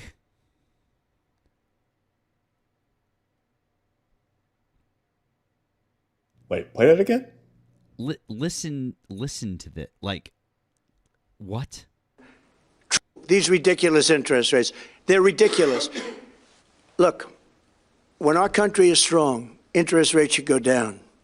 When our country is weak, frankly, they should go up. But this country is strong. There's never been in history the kind of money coming into a country as we have right now. That's not how this works. No. It's not how any of this works. Literally the opposite.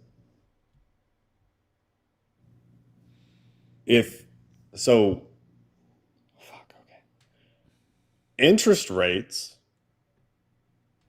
are the primary tool that the Fed uses to control how hot an economy is, essentially. It's a pressure valve. If the economy is overheated, you jack up interest rates and it slows things down a little bit. If the economy is stalling, you lower interest rates a little bit, and then it helps stimulate the economy. If interest rates are close to zero, you don't have a lot of wiggle room for when the economy gets really bad. And that's one of the things that we kind of ran into in 2020 and 2021, because interest rates were so low that they were, at one point, there was this talk about negative interest rates because of how low it was. Mm-hmm. And you couldn't lower it further because even though, hey, interest rates are low, the economy is still not, I mean, you're throwing caffeine at somebody who is chronically sleep deprived and hoping that it works. And I mean, it'll work for a little bit, but eventually it'll catch up. And that's the problem.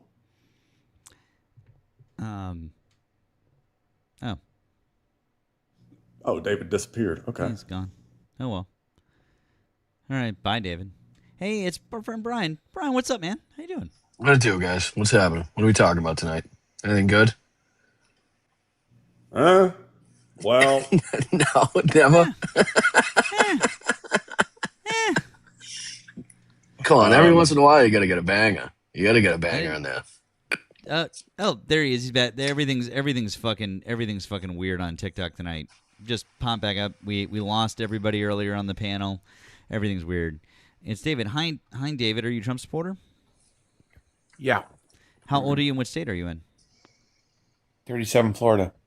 Why do you still support Donald Trump as of August 2026? Well, I'm kind of switching to the DSA, but here's Oh, my well, that's question. awesome. Congratulations. We're so proud of you, David. If you're switching to the DSA and you're not a Trump supporter anymore, we're very proud of you. American Votto, hi, are you a Trump supporter? Absolutely. How old are you and what state are you in? A fabulous young 50. And Okay. what state are you in? Arizona. Okay. Why do you still support Donald Trump as of August 2026? The long game, baby. That's why. You want to expand on that? Why is that pudgy man in the white cap laughing? Because you said long game, nothing associated with Donald Hey, Trump is pudgy. long. Ever. Hey, pudgy. Hey, Votto, answer the question, please. We've asked you a very simple question. We want to know why you support Donald Trump, and my friend and co-host Nemo just asked you to please elaborate on your answer. We'd like to know what specifically he's doing that you support. First of all, it's Vato, not Vado. I'm sorry, Vado. I apologize. I don't speak your language. I apologize. Anyways, What language is that? I don't know. Whatever language is that? I don't know. I'm just saying I speak English. You do know. Anyways, would you please answer the question? I told you already. I believe in his long game. Yeah, but that doesn't actually answer the question of why Yes, you're it does. supporting him. Well, if that's all you have to Because say, then we have I nothing. believe in the long game. Okay, what policies? Can I just ask? What policies is Donald Trump implementing that you support? No, don't do that. Don't do that. Don't ask you the question that would relate Do that. to the thing that's I told on you. the. The reason- I'm so sorry. I'll do whatever the fuck I want because my name is up there, and so is my co-host Nemo. His name is up there too. So we'll do whatever the fuck we want. Are you going to answer the question, or do we need to just Calm move on to down. someone else? I'm very calm. You're the one who seems to be getting agitated. Can you answer the question? Calm down. Can you answer the question? Piggy, answer the question. Hey, Whitecap, he's talking. Piggy, answer the question now. I believe in his long game. You've already said that. We've already said, okay, that's fine. But could you please elaborate Explain. on the answer? What we'd like for you to do is tell us what You policies shut up, Donald then? Trump is. I've done. Will I've you shut shut up? I've shut up a number of times, and you haven't Thank answered the you. question. You just keep saying the same thing over and Talking. over. So this time, I'm going to give you one more chance to do You're it, and talking. we'll see if you can do it. Talking. Okay, thank you, Vado. you. I appreciate it. Try it now, Vato. Vado. It's Vato, not I Vado. apologize, Vado. I'm not good with languages. I apologize. Okay, so this is obviously you're not. You're a white man that doesn't know what the fuck he's talking about. So this is why I voted for Donald Trump, and I believe in him. The long game. And let me explain that.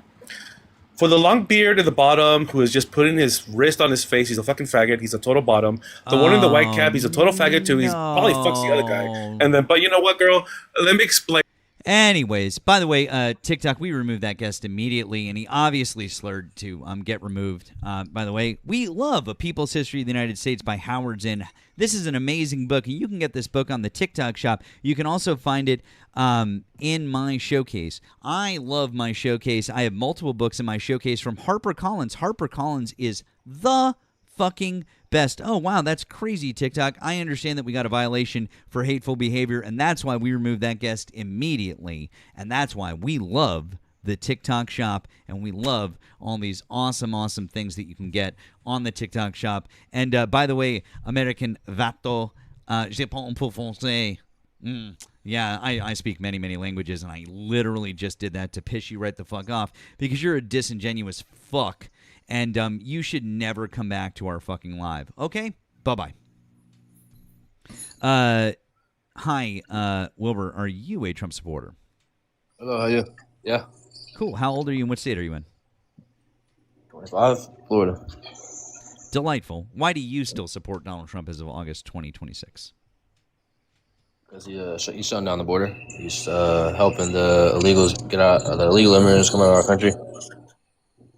And the economy isn't the best, but I still think the culture war need help redefine that with the LGBTQ and the transgender agenda. But overall, I think the Iran war is my only issue but I think he'll get us out of that war. Just got to give it time. So you think there's more benefit seen from what the actions are at the border than any problems we've seen or faced from the wars that he started, or the allies that he's pissed off, or the trade partners that he's. I think the border is my number one concern, because I think a lot of the issues in the city in the United States comes from the border, specifically the southern border.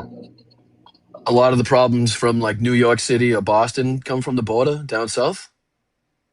Maybe not them specifically, but I know like Dearborn, Michigan, they had a lot of Muslims that came. That's even further north.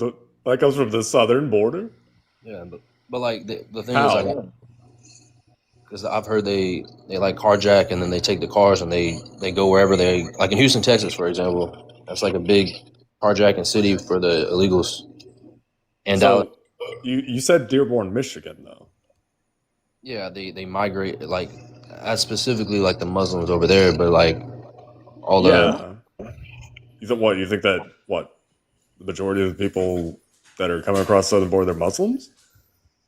I mean, I think Muslims.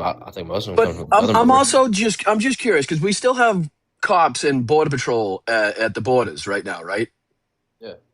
Like we still had those at the borders in the crossings under Joe Biden, right?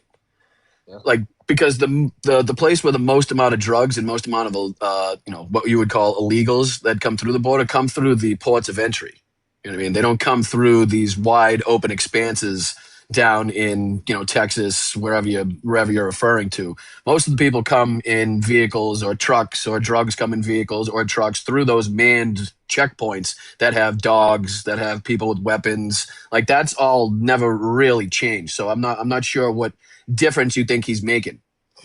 I saw a video on X back when Biden was president, and they were ripping over the gate. They were climbing through, and I just don't see that now with Trump. That's why I voted for him. Oh, okay. Like Tijuana, El Paso.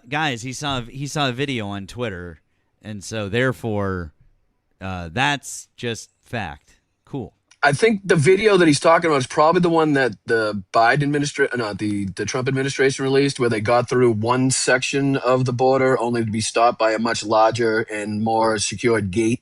Like they didn't actually make it across the border. I could be wrong, but I'm assuming that this is one of the more viral videos that you saw, where they originally saw them kind of breaking down what was a temporary fence, only to be stopped by, when the camera panned, a bigger, more larger fence that was much more secure, and they inevitably didn't cross the border anyway. They just made it through a different portion of the border security fencing. But like I said, I don't know the video that you watched. I think I know what it is that he's talking about. Matt, I sent it to you. Cool. So, I don't think there's any videos in this one, but there are images from it. I think this is what he's talking about. No, not that one. It was a video where they're using claws and cutting up the fence. Oh, you mean like that? No, I think it was in Laredo or El Paso, one of those cities. Yeah. Oh. Huh. Like the fence was like wide open, and they were cutting through it. Well, but let me ask you a real quick question. Do you see any connection from the countries that these people are trying to flee, the economic conditions and possibly the treatment that they've received from the United States, or possibly the sanctions that those countries have faced for years from the United States?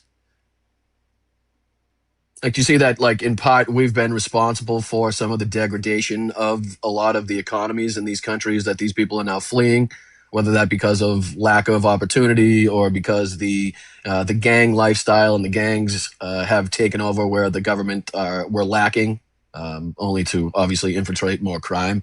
But there's a connection between the way that the United States has governed in its foreign policy and a lot of the Central and South American countries that now have a lot of people trying to flee and come here for a better life.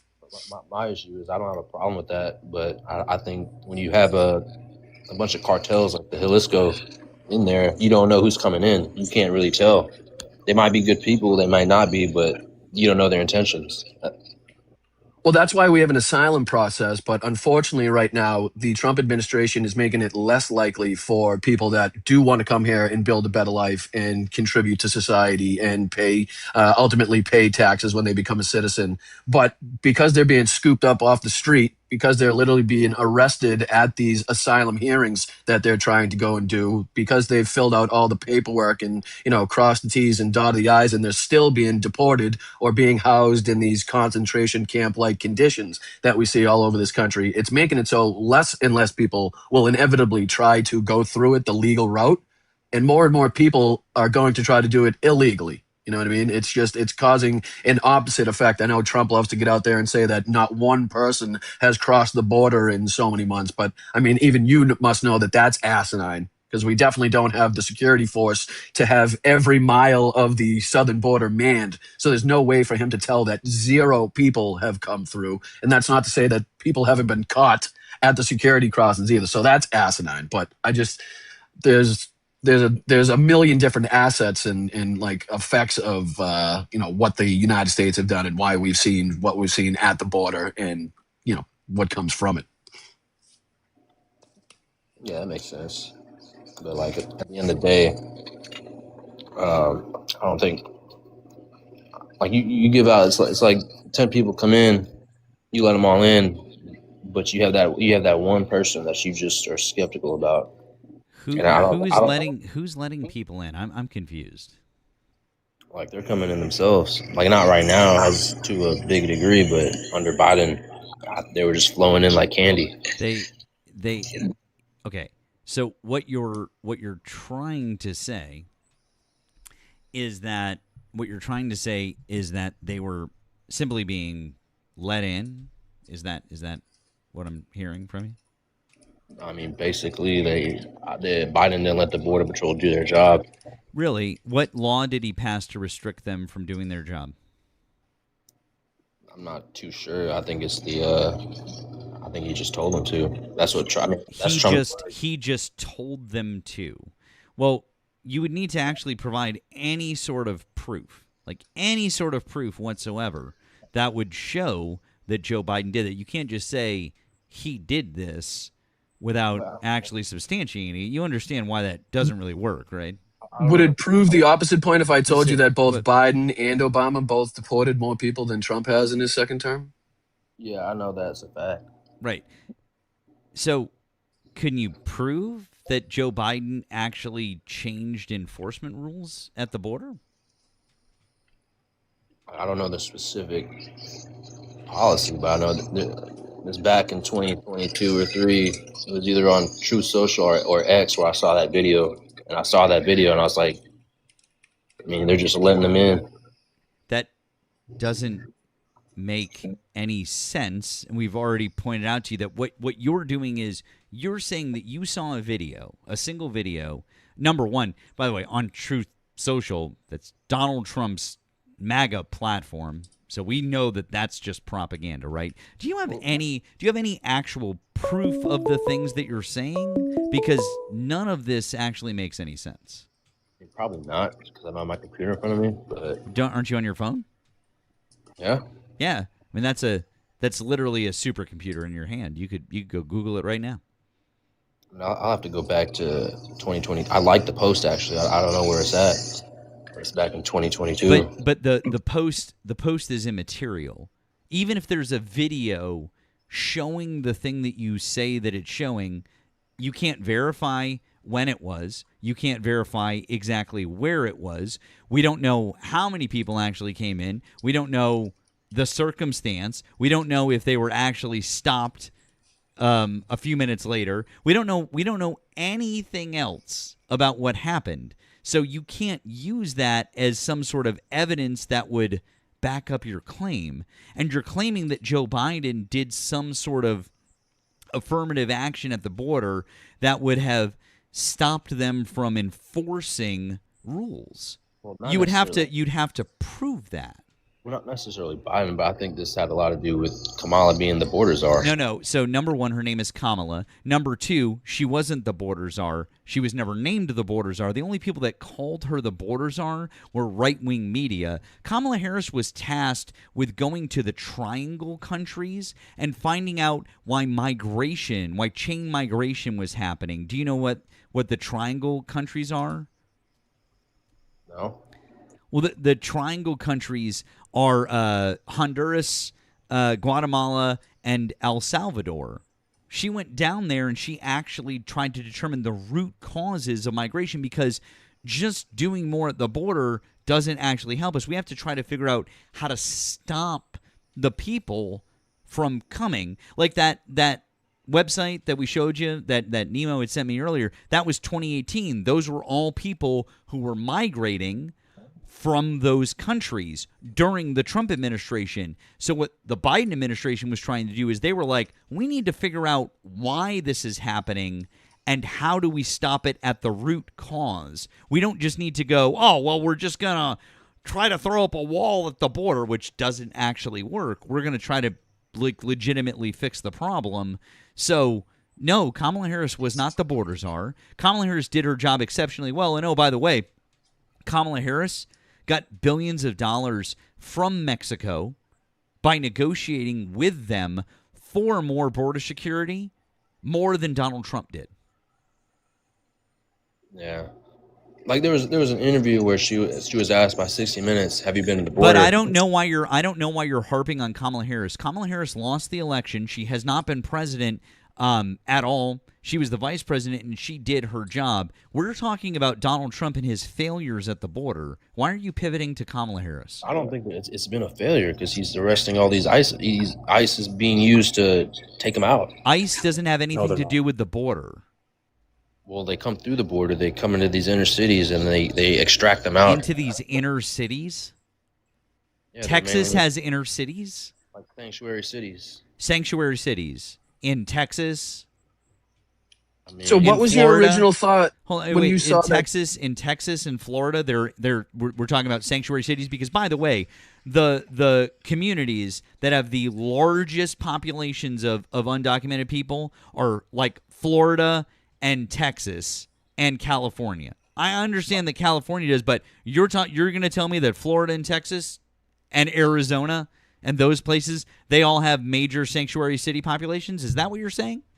No, because it's right down about the border. Cuba. Oh, cool. So what's ICE doing there? What do you mean? I mean, they're supposed to be there. Are they? That's the law. But the numbers in actuality don't line up with your beliefs either, because if we look at it originally, what was it, like some 70 or 73% of the people that were sent to CCOT in El Salvador had no or little to no criminal history, no criminal record. We've heard a substantial portion of the people in general that have been rounded up on the streets of the United States have little to no criminal record. Obviously, we've seen American citizens unalived in broad daylight on the streets of America. We've seen people that weren't the intent, weren't the target of the operation be unalived in the streets of America because of these policies now put into action by ICE. So I'm just curious, because if you want them taking the bad guys off the streets, that doesn't seem to be what they're doing. Right. They said they were going after, the murderers and the bad guys and all the things that we can't name here on TikTok. But that doesn't seem to be who they're going after. Hey, hang on. I hate to interrupt this, Brian. I apologize. And I normally don't do this, but this is very important. Thank you to Andrew on the PayPal. Thank you, Andrew. Andrew says, I saw a video online of Wilbur eating ass. First of all, big W's for eating ass. Very generous of him. Second, can you ask him if it must be true because I saw a video of it online? If you did, yeah. Will, you freak, you brother. Damn, what are you getting up to on the weekends? God damn. So that's true. I mean, if it's not, but if you did see it, yeah, it's true. No. Wait, hold on. Why did you just say it's not? There's a video of it. I saw a video of it. Then pull up the video. No. Well, I mean, I didn't see a video. I mean, Andrew saw a video of it. He can pull it. I like to post. And I can find it, but it'll just take long. It's back in 2022. Well, I mean, You can- I can't show it. I mean, obviously we can't show that video. That would get our live taken down. But clearly that video exists, so clearly it's happened. We all agree that if a video exists and one of us has seen it, that means that it's true. The thing that's happened is true because we said that we've seen it, it's true, right? Yes. Wow. Crazy. Well, W's to you, man, for doing that for the gentleman. I mean, I bet your fella really likes that. Is he a bigger guy, or are you like you the bigger one, and it's like a twink sort of a situation? Which is it? I mean, it's a female, but yeah. No. It's a guy. It's a guy in the video. Well, wait. Why are you leaving out the key detail that it's a dog? Well, no, Nemo. I don't know. I want to. I mean, I'm just trying to be honest. It's clearly it is a guy. Although they did not. Although you're right. They didn't specify if it was human or not. You are right. Oh shit. I don't swing that way. I don't swing that way. No, but there's a video of it. So it's the truth. I mean, no evidence, no truth. I mean, the evidence is somebody said there's a video of it that they saw. Yeah. I guess it's true in your world. No. It's true. We're using your logic. Okay, it is true. Yes. Wow. Matt, if you type in NBC News migrant scene tearing down barrier at border, that's the video I was talking about. I don't know if that's the video he was referencing at all, but that's the one that, most. The person who posted it was Eric Daugherty on X. Oh, that makes it better. That makes it even better. You couldn't go with the what's his name? Jake Lang wasn't posting that day. You have to go with Eric. You have to go with Eric Daugherty.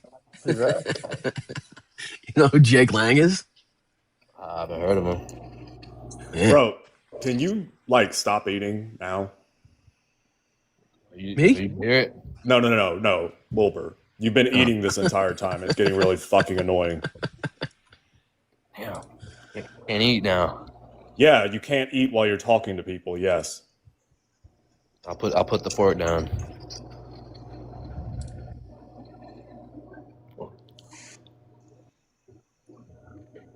What ethnic food are we eating?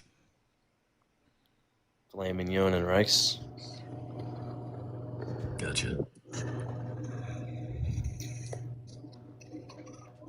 Well, like I said, I think that's the one that was most prominently featured as far as videos were concerned, and it definitely would be something that Eric Daugherty on Twitter would post. So, and I'm taking my guess on that one. It's either I think it was him or Nick Sorter posted it as well. Oh, dude, you are in it. Let's go, brother. You got them all down. Do you follow these people? Yeah. Yeah, see, you should widen your horizon, really. Even if it's people that you don't agree with, just get other points of view because Nick Sorda and Eric Daugherty ain't doing it, brother. I got to tell you. What's his name? Sergeant Tatum, the black guy. Oh, even better. We're getting worse as we go along. We're getting dumber. I'm surprised the things that you're saying aren't even stupider in this whole conversation. I'm crazy that you made it this far. There's JoJo from New Jersey, Harry Sisson. Dean Withers, but you must not listen to any of what they say. hey Wilbur, why does it sound like there's something in your mouth? There's not. Is there? Whenever you talk, it sounds like there's something in your mouth. Can't put the steak down. I'm still chewing on it down, it's still in there. Damn, you chewing on a tire? It's a whole cut up piece. So let's talk about on the flip side. So you said the border and what ICE is doing. You think are the positives insanely for what's going on with the Trump administration. What if you had to give him one or two criticisms? What do you think is the worst impact that he's had in his second term, or the thing that people should be most upset? Do you recognize the discrepancies between what he promised the American people would happen and what we're actually going through? The no new wars, lower energy prices, everything was going to be, we're going to have this golden renaissance. Apparently he meant for his billionaire buddies and just the White House in general, as far as the golden renaissance and nobody else in this country.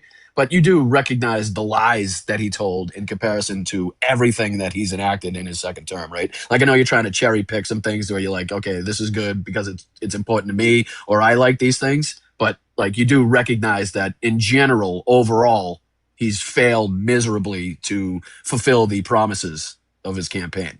Well, I think last year in 2025, he fulfilled 90% of his promises. And then in February, when the Iran war started, that's when things started to flip, like the gas prices, energy.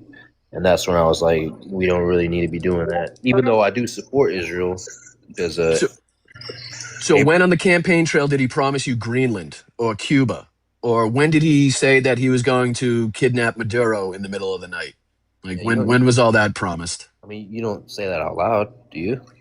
No, but No. you also don't promise to your base and to the American people that you will not utilize the U.S. military like your own private Gestapo force, right? And just go kidnapping, heads of state in the middle of the night and just, enacting any policy to suck up the oil on the planet that you want. Like that's the complete opposite of what he promised. I mean, I can see not going out there and being like, hey, this is what I'm going to do in January or February. I'm going to go over there in Venezuela and take this guy out. Like that, I understand.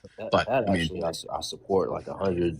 Because like I'm for anything that's funny, and I think that's funny and makes us look better and makes the U.S. look like a dominant force, hijacking the president. I mean, that's. See, I think it's interesting that you said it makes us look like a dominant force, much like Donald Trump is made to look like what a poor man thinks a rich guy would live like. Like everything's got to be gold, and he's got to hang out with all these rich people and fly on this private jet and shit. Like he's done that whole thing of making himself into this guy with a golden toilet aspect. But it's funny that you say it makes us look strong, because if we actually were strong when we're fighting in conjunction with Israel, which is supposed to be, two of the most powerful and capable militaries on the planet, and we're struggling this much against Iran, which again is supposed to be degraded because of sanctions. They're supposed to have no military. They're supposed to have no navy, no air force, but yet we still can't bring them to their knees. We still can't bring them to the negotiating table. And they're still demanding and showing control over the Strait of Hormuz, demanding their sanctions be released, demanding back the frozen assets, the frozen funds, which total and equal about $400 billion. So it seems like no matter what, we're going to have to give them something because we couldn't defeat them militarily. So if you're saying that it makes us look strong, it's only in looks, because the world right now is recognizing the limitations of the military power that we have, especially under the leadership and commander-in-chief of the armed forces in Donald Trump, and they're laughing at us. The stockpile issue and the interceptor issue being huge problems. Obviously, the safety, security, and mental health of the servicemen and women now serving in the Middle East, huge problems. Well, when one, you hijack somebody, two, you kill their supreme leader. I mean, those are two things that I definitely support. The other thing is the regime change, and I see these videos on X where Iran women and gays and these people, they're cheering on Trump. Like, thank you, Trump, for doing this, getting us out of this hostile environment, because they're actually killing their own people. Were they cheering him on when he killed 164 little girls in a school? No. Were they cheering him on when they killed their mothers and fathers and sisters and brothers and aunts and uncles or grandparents or kids or any of them? Were they cheering him on when he was doing that and killing thousands of them? Or were they cheering him on when he's bombing their water supplies or their bridges or their power plants? Were they cheering him on then? I mean, it's the lesser of two evils. Were they cheering him on then? No, it's not the lesser of two evils, because that's not happening. If you're homosexual over there, it's not happening. It's not happening. If you're homosexual here and you live in certain places, you get killed. So I don't understand what the difference is. By the way, thank you to our friend Midwest Progressive on the Blue app. Can you ask Wilbur if he's eating ass right now? I heard there was a video of it. Damn, I guess, man, that video is really making the rounds of you and your boyfriend. So, anyways, yeah, I don't think that point lands like you think it does, because it's a real problem when we're doing the same things in the United States. We kill protesters, we kill gay people, we do all those things. And by the way, I hate the government of Iran. I think that the clerics in Iran are fucking terrible. They don't treat their people well, but it's not our job to go in there and destroy them and kill thousands of innocent people at the same time. Being like, wow, we're going to help them out, and we're also going to kill thousands of innocent people. Killing thousands of innocent people to say that we're going to save thousands of innocent people, that doesn't work. That's not how that works. But also, we haven't affected any regime change. Like, we still have this same even more hardline regime that's just younger and more capable and probably going to be in power longer. All that, like, we haven't actually seen the regime. Like, regime change would mean we have an entire way, a different way of governance in Iran. That's just not what we've seen happen. Trump said that the population of Iran was going to rise up against the government. We haven't seen that happen. So I don't like your original point is a moot point because we haven't even seen a regime change. Like the same type of people that were in there to begin with are in there now. They're just more angry, upset, pissed off, and less likely to work with the United States or Western powers because of how many times they've been kicked in the ass. Like, they've been snuck attacked now twice. You know, Donald Trump's taken out one Ayatollah while they were negotiating. Now he's taken out another Ayatollah as they were negotiating. So that's not likely to make this country want to work with us. And we've installed a more hardline son of the Ayatollah, who, again, is more capable and closely aligned with the IIGC. So it's just, if all of that stuff was happening, and another thing that you mentioned is a similar thing that happened in Venezuela, where a lot of people outside of Venezuela, Americans, Venezuelan Americans, were cheering about the capture of Maduro. And, let them have their moment. And that's a repressive regime as well. So I'm sure there was a lot of people happy to see him go.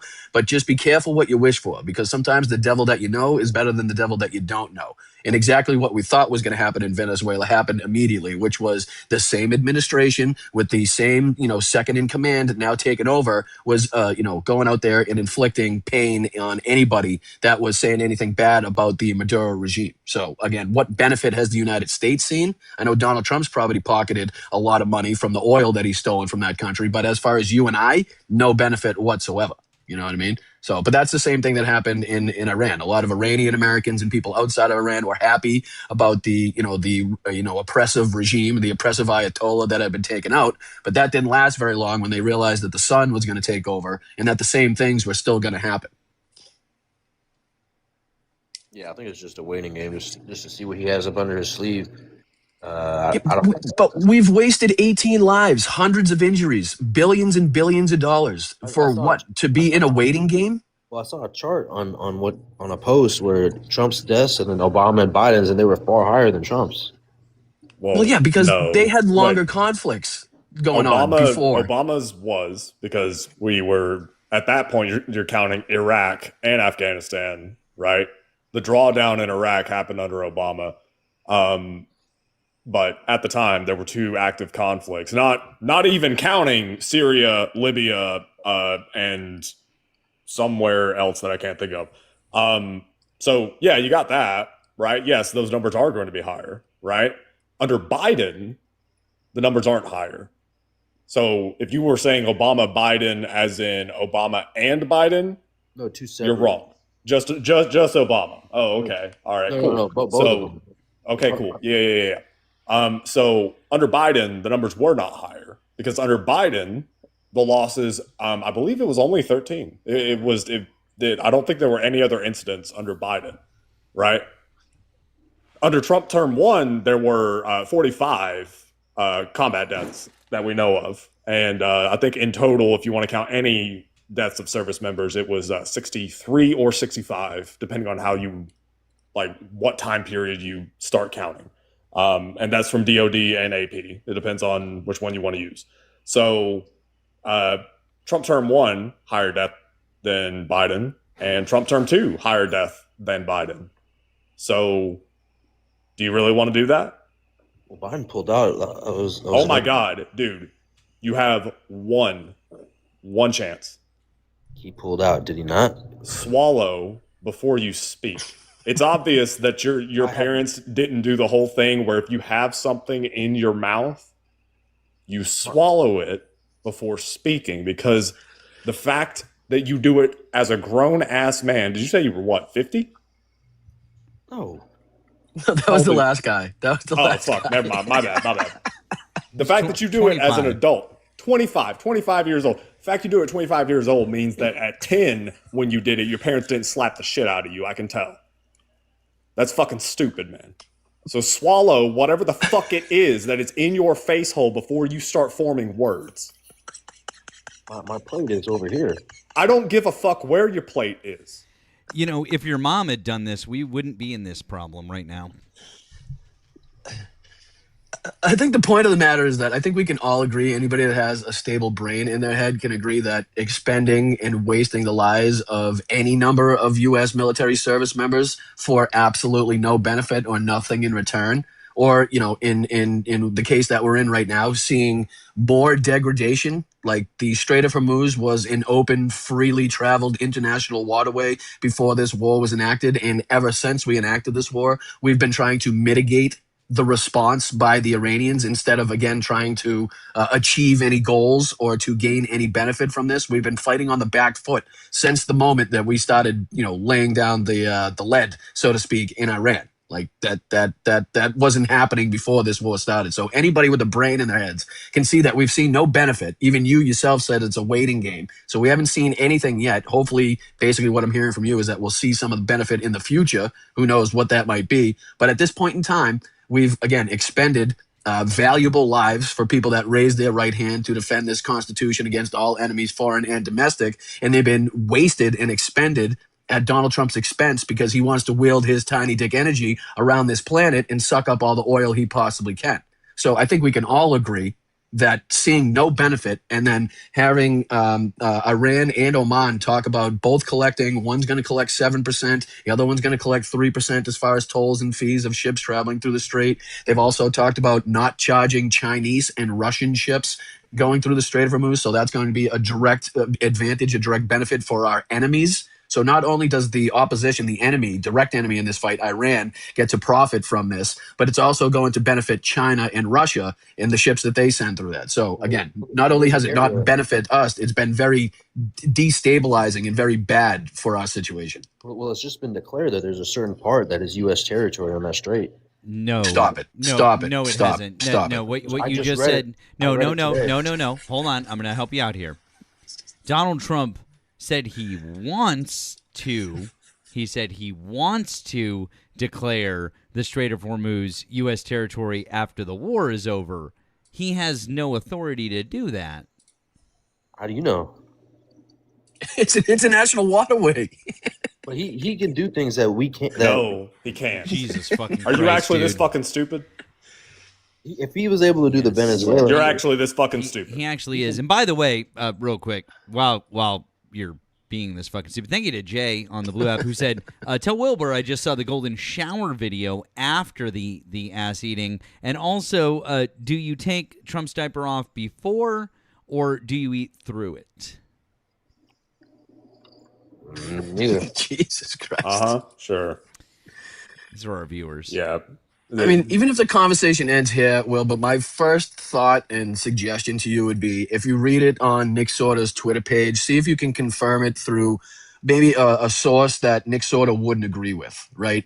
Like if you can't see it on a bunch of different sources that are corroborating the same information, then more than likely something about that is wrong. Something about it is propaganda. Something about it is mis or disinformation. Like don't just take that first thing you see at face value because it has the effect and the ability to, when you come into lives like this, you take it as factual, you take it as reality. And then when everybody else recognizes that you're getting this from some, you know, lackluster propaganda MAGA account on Twitter, it becomes hilarious. Or Benny because Johnson.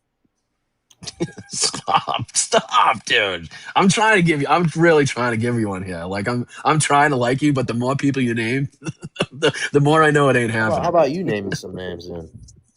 All the names that you just named, none of them.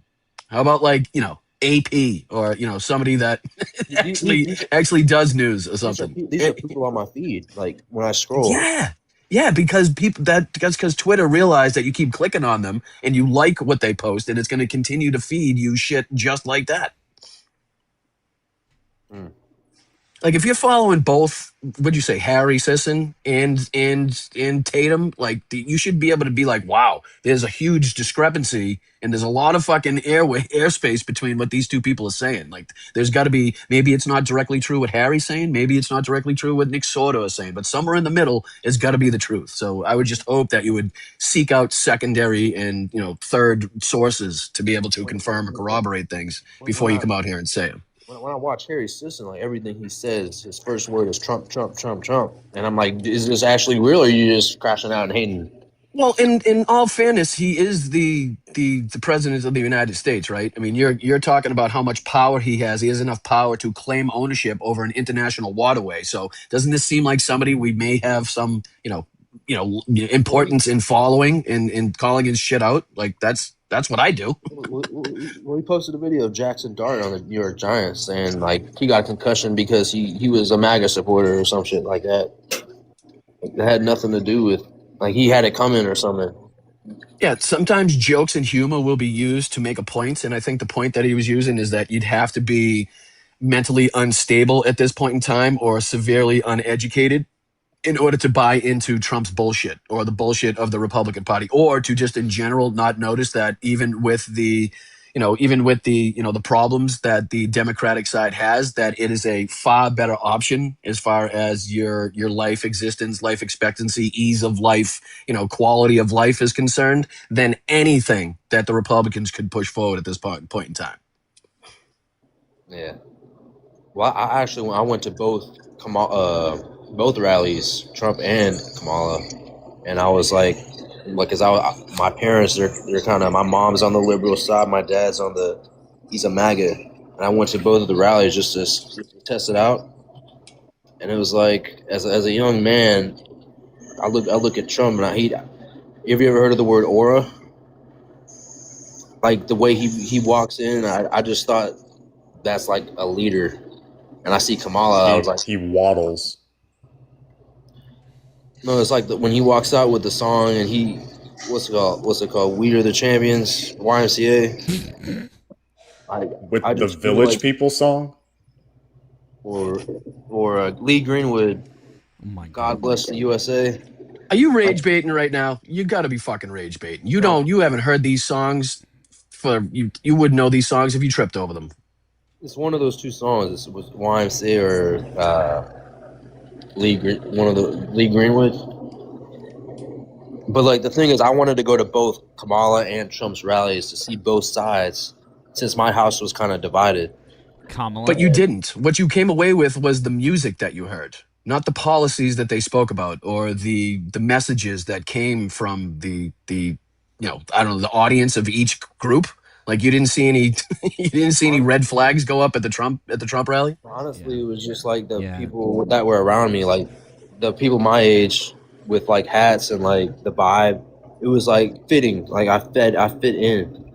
Like Kamala, I just did like. Hey bud, stop saying Kamala. Her name is Kamala, or you can say Harris. Also, thanks to Chris for the 10 on the Blue app, who said, "Does Wilbur use jelly?" I don't know. That's a good question. But you gotta stop saying Kamala. That's not her name. Harris is fine. Okay. None of it is lining up though, buddy, because you keep saying that it was Donald Trump's aura, but the first thing you pointed out was the fact that the kids in the crowd, the people in the crowd, looked a lot like you and were part of your age group. So no, it was just like everything in general. Like when he walked out with the music, with the American music, like it's America. Like, do you understand that's a propaganda aspect? Like, this is how they get you hook, line, and sinker. It's not about the policies. It's about the WWE style, making this kind of a your team versus my team. My team's the best type of aspect. Like, don't you understand? Like, that draws you in and it just distracts you from the obvious bullshit you're about to be fed into. Like Erika Kirk coming out to the sparklers and shit. Like, that's all that is. It's a game. It's fake. It's trying to draw people in that don't normally look or speak about politics because they're uneducated. But this is what I think they'll like. They probably are watching wrestling, so let's make this more like wrestling. You know what I mean? When in reality, if you listen to what they were saying in the policies, you would have heard that what Kamala was saying was obviously going to be more beneficial to your life, regardless of what you heard at the Trump rally. Yeah, Wilbur. At this point, this is just dumb. Like either fucking pay attention to what's going on and listen to policies, or quite frankly, don't go vote. Don't vote. Don't vote. Because what you're doing here is you're just being uninformed and fucking stupid. Stop it. I mean, Can I ask too, also, Wilbo, to what degree you kind of got wrapped up in the fact that people in your age group were doing kind of the same thing? I mean, it's like boats, RV, golf carts. No, just like shut people- the fuck. Hey, Wilbur, listen to what I just said. No, it's not. Hey, I don't think it's funny. Listen to what the fuck I'm saying. What do you want me to answer? Did you listen to what the fuck I just said? I said don't vote again because you're fucking stupid and you're fucking uninformed. I don't think it's funny. I never said it was, but why are you getting mad? Because what you've done is you've exhibited to everybody here that you literally don't give a fuck about anything, that at 25 years old, you can't be bothered to care about a goddamn thing in this country. You've embarrassed your fucking self all over the fucking place. You don't know shit about dick. You came up here, and basically the only thing that you've fucking done is you've exposed yourself to everybody. So you know what? Don't fucking vote anymore. Don't vote. Because you can't be bothered, to find out the simplest fucking things about two candidates. I mean, honestly, I really don't know that much about. I know, you don't. Exactly. That's what I'm saying. You're uninformed. And so don't vote because you can't be fucking bothered. I mean, me and all my boys. I don't give a fuck about your boys. I'm talking about you. I'm a father. I have a 10-year-old daughter. I run a business, and I do this on the fucking side. Somehow, I can manage to find time in my day to read a little bit about fucking politics and to know what the presidential candidates were running on in 2024. You can't find a couple of minutes in your fucking day to make yourself informed? Good. Go out drinking with your boys and then don't vote because you aren't informed. Oh, I voted for Donald Trump because of his aura, because I like the... Shut the fuck up. Are you a fucking child? Are you fucking teenager? You're 25 years old. You pay taxes. You work. These things fucking affect your life. And all you're doing is sitting there talking about your boys? Hey, what the fuck? Grow the fuck up. You're a fucking child. You are a fucking child. So don't snow. So if you're gonna be a fucking child, be a fucking child and don't fucking vote.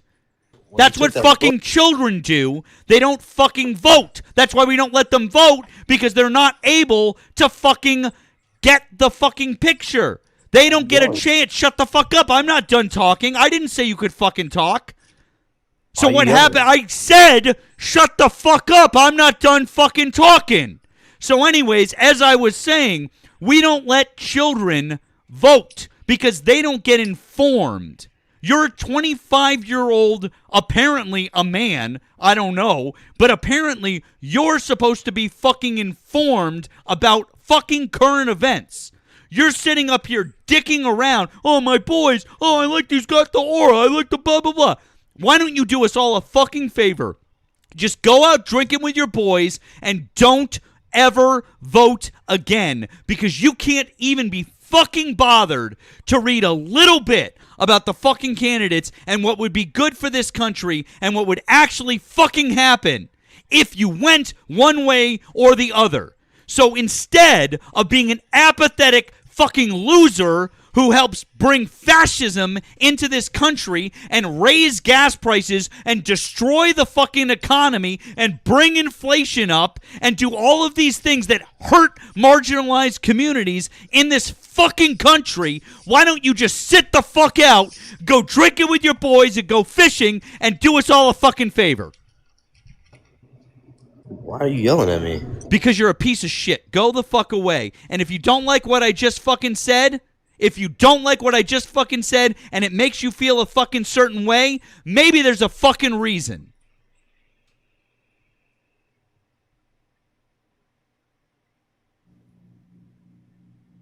There is time, though. There is time.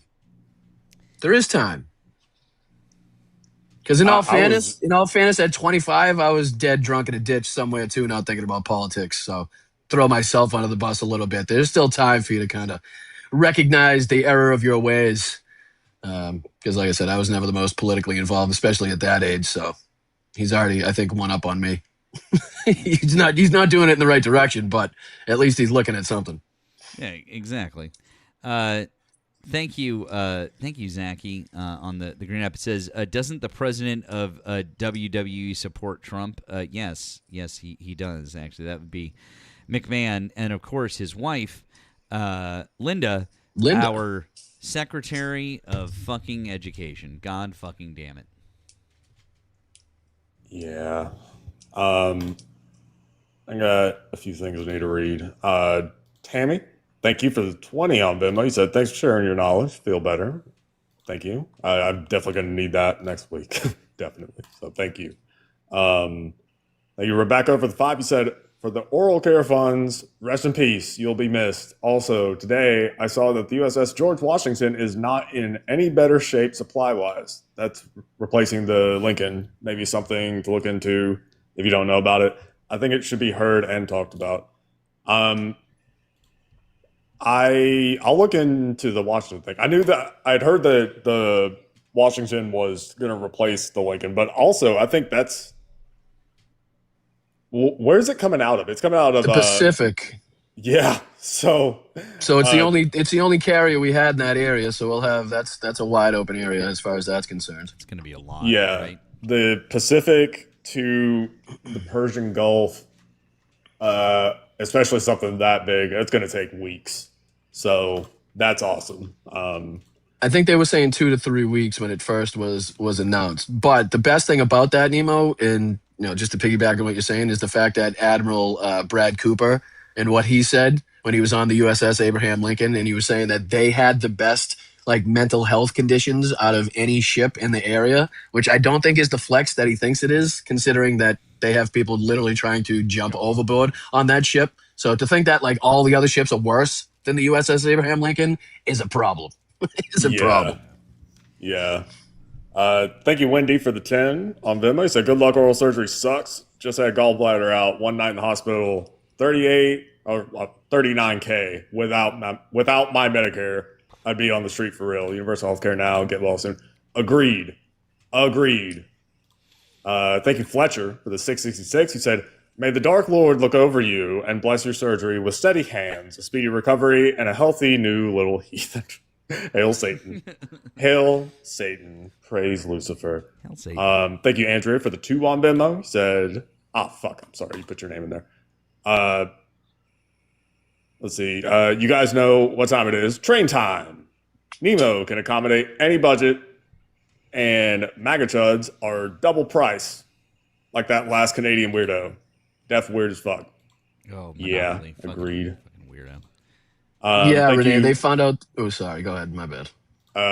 Thank you, Christian, for the 10 on PayPal. You said, did you hear about the Project Veritas guy committing identity theft and dressing up like a Muslim? Yes. And filmed it live. One of his students saw it, and now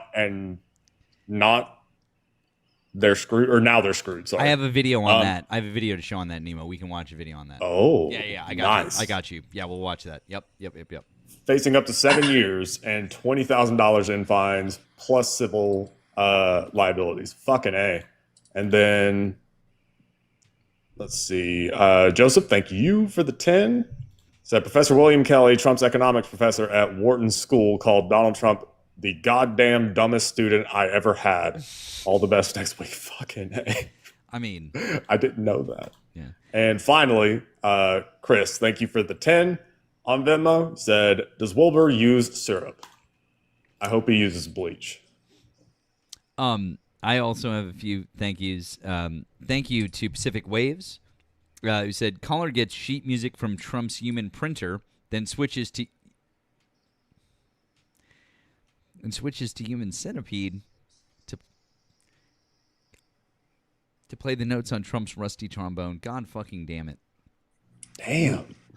That one cup? That was like a tour through Urban Dictionary just then. And then Pacific Waves also, caller's trombone skills have so much aura more than the YMCA. Thank you to Wesley Pillow, who said Mad Matt's still goated. And then Wesley, with the fucking takedown of Drake with the 50, says, you are in chat every night crashing out. Time to call the fuck in or get the fuck out. Caller, I live 15 minutes from Dearborn, Michigan. We love our Middle Eastern immigrants. They have great food and great neighborhoods. No, well, thank you, Wesley, as a proud Middle Eastern immigrant. Thank you for sticking up for us. Appreciate that, and thank you very much for your generosity. It's very kind of you, friend. Thank you. What did you say? You were part Lebanese? 100%. 100%? 100%. That's a lot of percent. That's a lot of percent. It's all the percents. All the percents. Come meet me in Watertown sometime. I'll take you around. Used Shogun High. Are you a Trump supporter? Like Natalie Hop. Use Shogun. Hello. All right, someone's doing some work there, and all right. Nemo, let me find that video, the Project Veritas thing, because this shit is fucking wild. This shit is wild. You're gonna like this. Can we just take a second and thank Natalie Hop for calling in as she was typing out Donald Trump's True Socials on that one? That was pretty cool. Let's see here. Where is that? It didn't get taken down, did it? The one. Hold on. Let me make sure.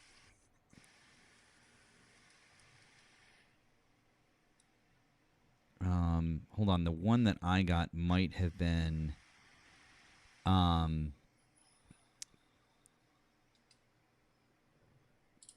Oh shit! The one I saved might have gotten taken down. Hold on. I'll pull it.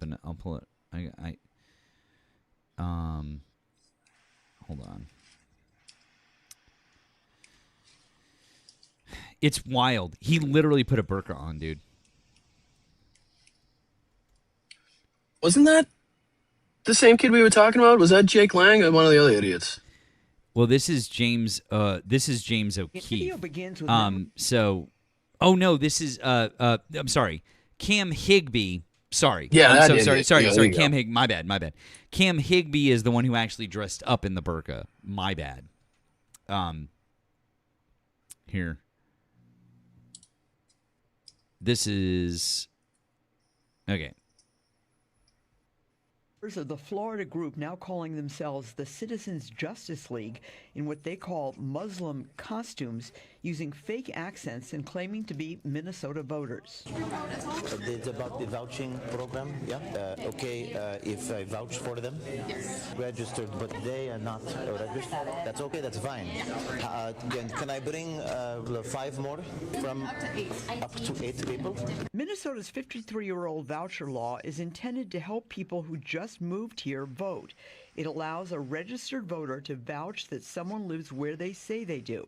The law does not allow people to impersonate real Minnesota voters. Hello, this is the vote. The name is William. The last name? Pomerantz.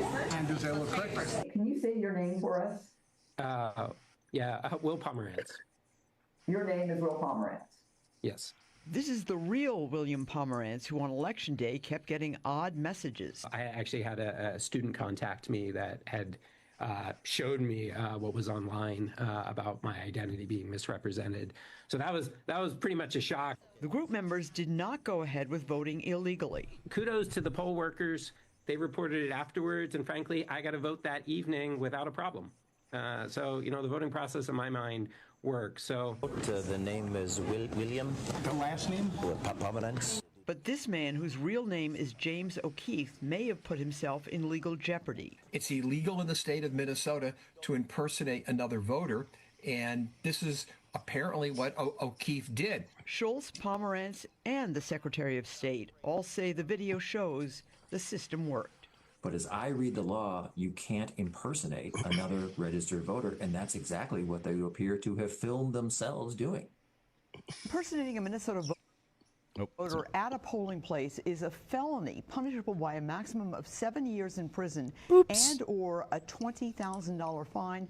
We reached out to Project Veritas and the Citizens Justice League and are waiting to hear back. All right. Now, Poopsie. Now, here is the funniest part is that if you watch the actual video where they do this, they don't actually sign the thing. They don't actually like complete the process where they sign the affidavit.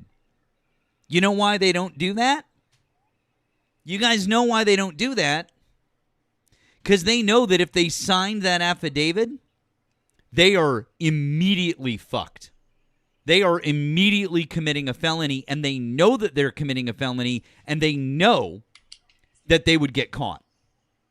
That's why they don't do it. It's almost like the system works.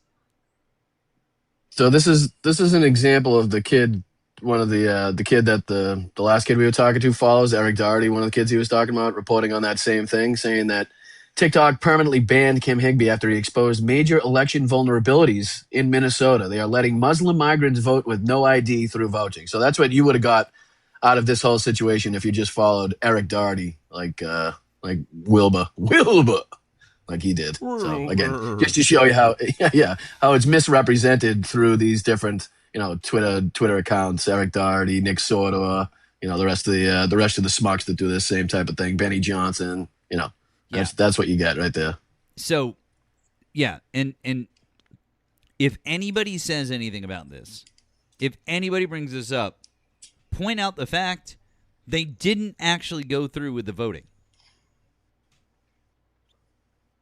They didn't go through with it, because if they did, it's a felony.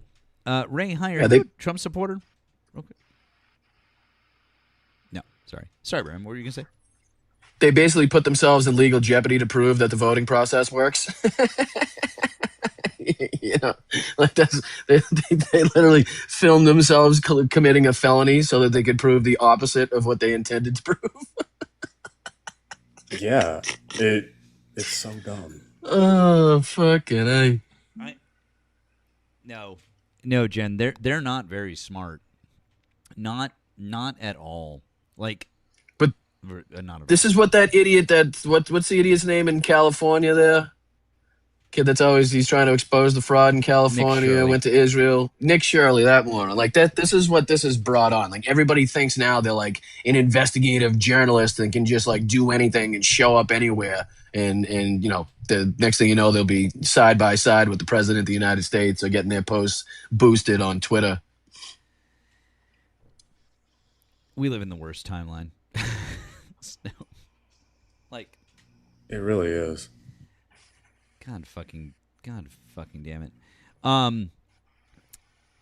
Guys, keep tapping that screen. It would be great. I don't normally ask like for specific numbers of likes, but what the fuck? Let's see if we can get over 400,000 likes tonight. What the fuck? Let's give it a shot. Appreciate you guys taking care of the live gift goal, taking care of Nemo, take care of Brian while he's here. We appreciate it. If you want to offer additional support, links in bios. You know what to do. Thank you guys. We also have links down there in the description of the YouTube video. If one of my mods can pop Brian's link down there as well, if you guys don't mind, link to follow Brian, that would be great. It'd be appreciated. If you guys are on the tube, Brian has an awesome show. Blunt Politics. I recommend that you guys give it a follow. Thank you, buddy. Yeah, absolutely. And I'll bill you later. It's fine. So I owed you one freebie. Yeah, well, it's fine. No, but seriously, guys, make sure that if you're not already. And it goes without saying, if you're not, please make sure that you're following Nemo. Nemo's is down there, and then you're subscribed to me. It would be appreciated. If you support Donald Trump and you'd like to have a conversation, we'd like to have a conversation with you. So at the moment, we'd just like to talk to Trump supporters. Jay, hi, are you a Trump supporter?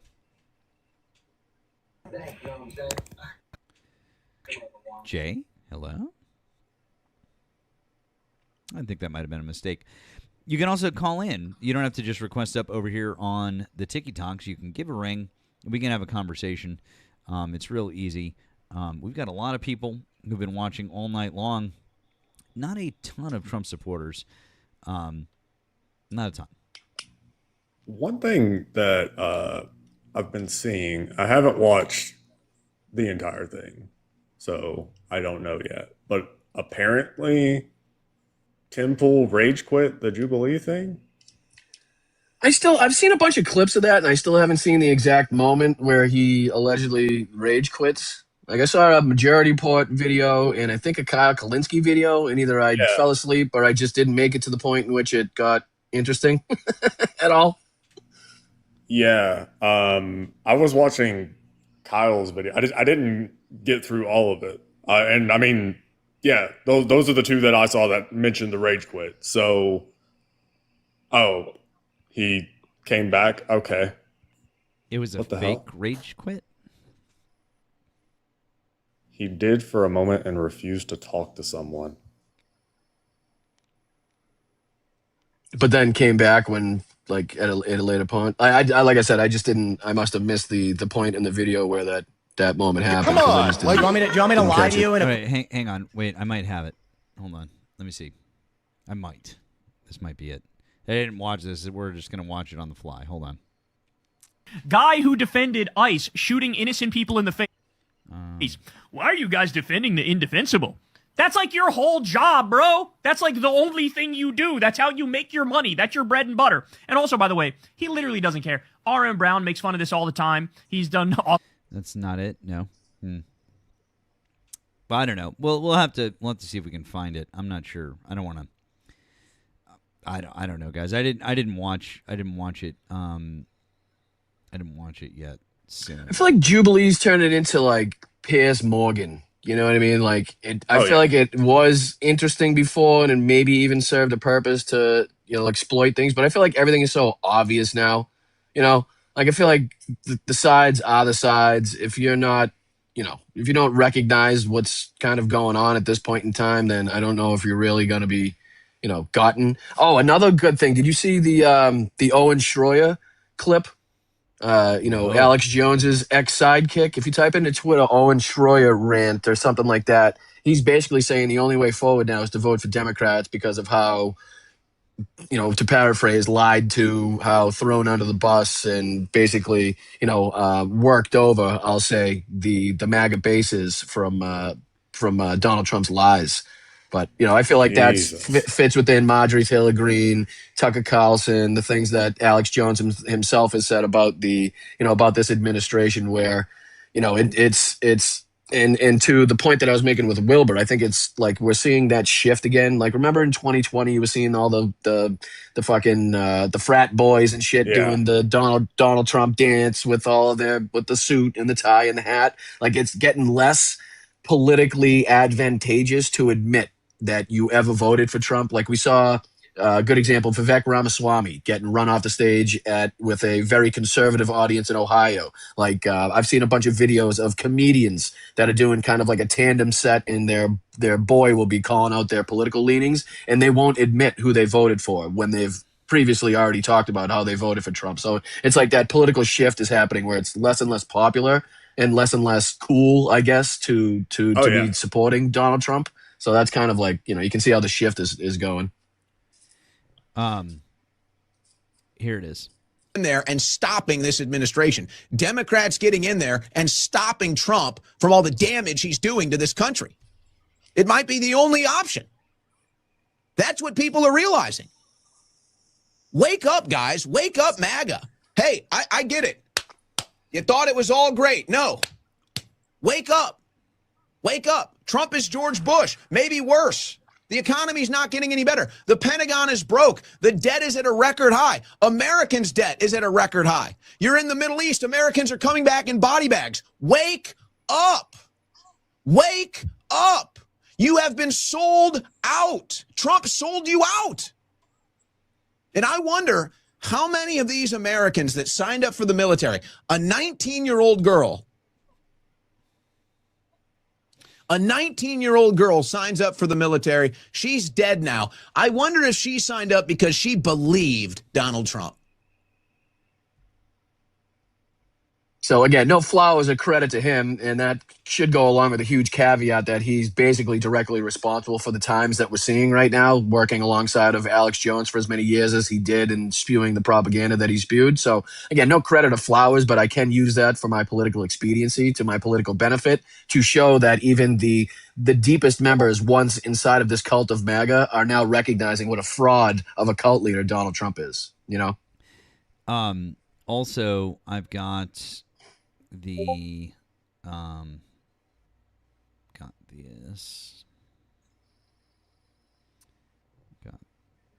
this here.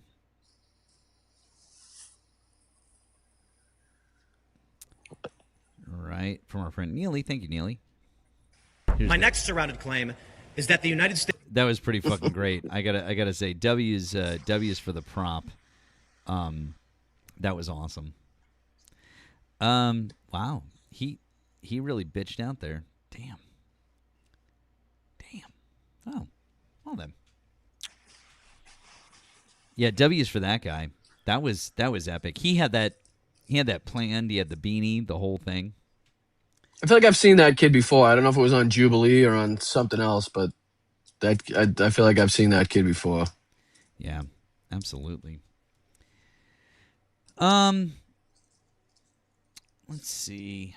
Did you guys catch the old demented fool waddling his ass around the White House grounds today, showing off his helipad? Yeah, in fact, we played a clip earlier when he was talking about the he was talking about what was he talking about? He was talking about something. Concrete? Granite? No, oh god, I forget what he was talking about. He just continues to prove every time he talks about these construction projects that he knows nothing about construction. Well, I mean, it's like I know the most about construction, like because you own some properties in New York. Like, get the fuck out of here. What did we want? We had one. Like, he still hasn't been able to work out drainage and how you have to slope the ground in some way, shape, or form to get the water to roll away from, the property or, whatever it is you're building. He's so fucking stupid. We watched we watched the one earlier, Brian, where he said that North Korea has 57 nuclear weapons specifically. Oh, right. Where he was like, right, and we were right. like, that's not a national security concern, you fucking moron. Like, he's back to praising dictators and throwing allies under the bus. Like, literally the whole point of those military exercises with South Korea is to project our power and to let Kim Jong-un know, like, this is what you'll be up against. This is what you'll be facing if you ever do decide to, lob one of those missiles in our direction, or if you do decide to attack South Korea. Like, it's to show power. It's to show that we are still closely aligned with South Korea. We're still, in close partnership, and we will still absolutely come to their aid if you decide to do something. So for Donald Trump to completely send the total opposite message that way, like there's tension between South Korea and the United States, not only at a time where we're lacking in interceptors, we're lacking in ATACMs, we're lacking in Tomahawks. Like, this is setting the stage for like a lot of bad actors around the world to be drooling at the mouth, to be like, okay, if we're ever going to act when we think the United States is weak, then now would be the time, because clearly they're wrapped up and engaged in their war with Iran. Even with the partnership between the IDF, Israel, and the United States, they still weren't able to defeat Iran. It's not a good table that they're setting. Let's just say. Thank you, Pacific Waves on the tube said, I swear Tim Pool has a tiny Men in Black alien under the beanie. Probably. And he said, can you show the Ken Paxton illegal voting video? Nemo,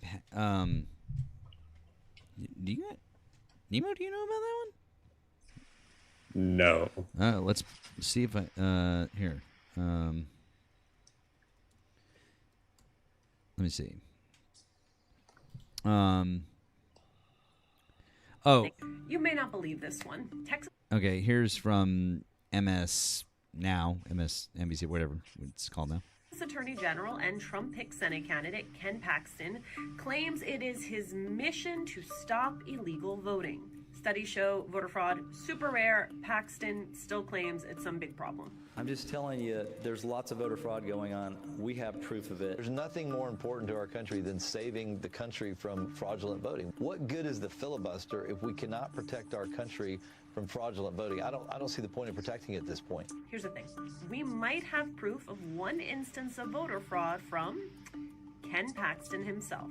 A new report from ProPublica and the Texas Tribune found that Paxton may have voted illegally, saying he appears to have used an address where he did not live while voting in 6 elections over the past 2 years. The report explains Paxton's estranged wife, in her divorce filing last year, claims that her husband moved out of their house a year prior, but Paxton still uses that address on his voter registration. Now, it's not 100% clear where he does live, but he's been linked to a Lock him up. neighboring county. Paxton's campaign says he is a, quote, lawful registered Texas voter in full compliance with the law. But could it be that the claims of voter fraud are coming from inside the house on this one? You may not believe this one. Texas Attorney General and Trump pick Senate candidate Ken Paxton claims it is his... That's fucking wild. Who's surprised? Who's surprised? Anyone surprised? Nope, not surprised. No.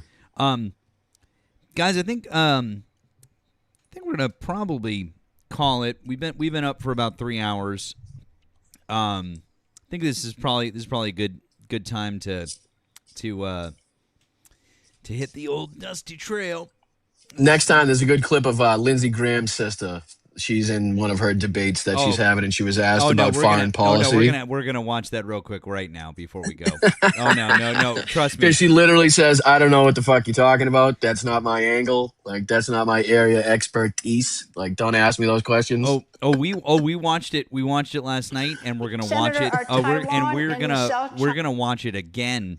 We're gonna watch it again before we go, just because if you want to know what fucking DEI is, if you want to know what DEI, what Republicans think DEI is, not what it actually is, but what Republicans think DEI is, it's this. This is what Republicans think DEI is. This is it for real. China see national security issues for the United States? If so, why? I'm sorry, could you repeat the question? If are Taiwan and the South China Sea national security issues for the United States, and if so, why or how? I'm just going to be honest here. I'm not on national security. I'm not that informed on national security, but I do support the military. There was some booze right there, by the way. My brother was in the Air Force for 33 years. So I will do everything I can to support the military. My dad was in the Army. I'm not a polished politician up here. National security is not my thing, not my area of expertise, but I do support the military. Senator, are Taiwan and the... Meritocracy, though, ladies and gentlemen. A meritocracy. It has nothing to do about who you know. Holy fuck. Like, she's literally saying, I shouldn't be here. Like, I don't know what I'm doing here. I don't know anything. Like, is she saying that domestic policy is her thing? Because I'm sure if there was a question on domestic policy, she'd have a similar response. You know what I mean? Yeah. Well, my brother did this on his knees for 33 years.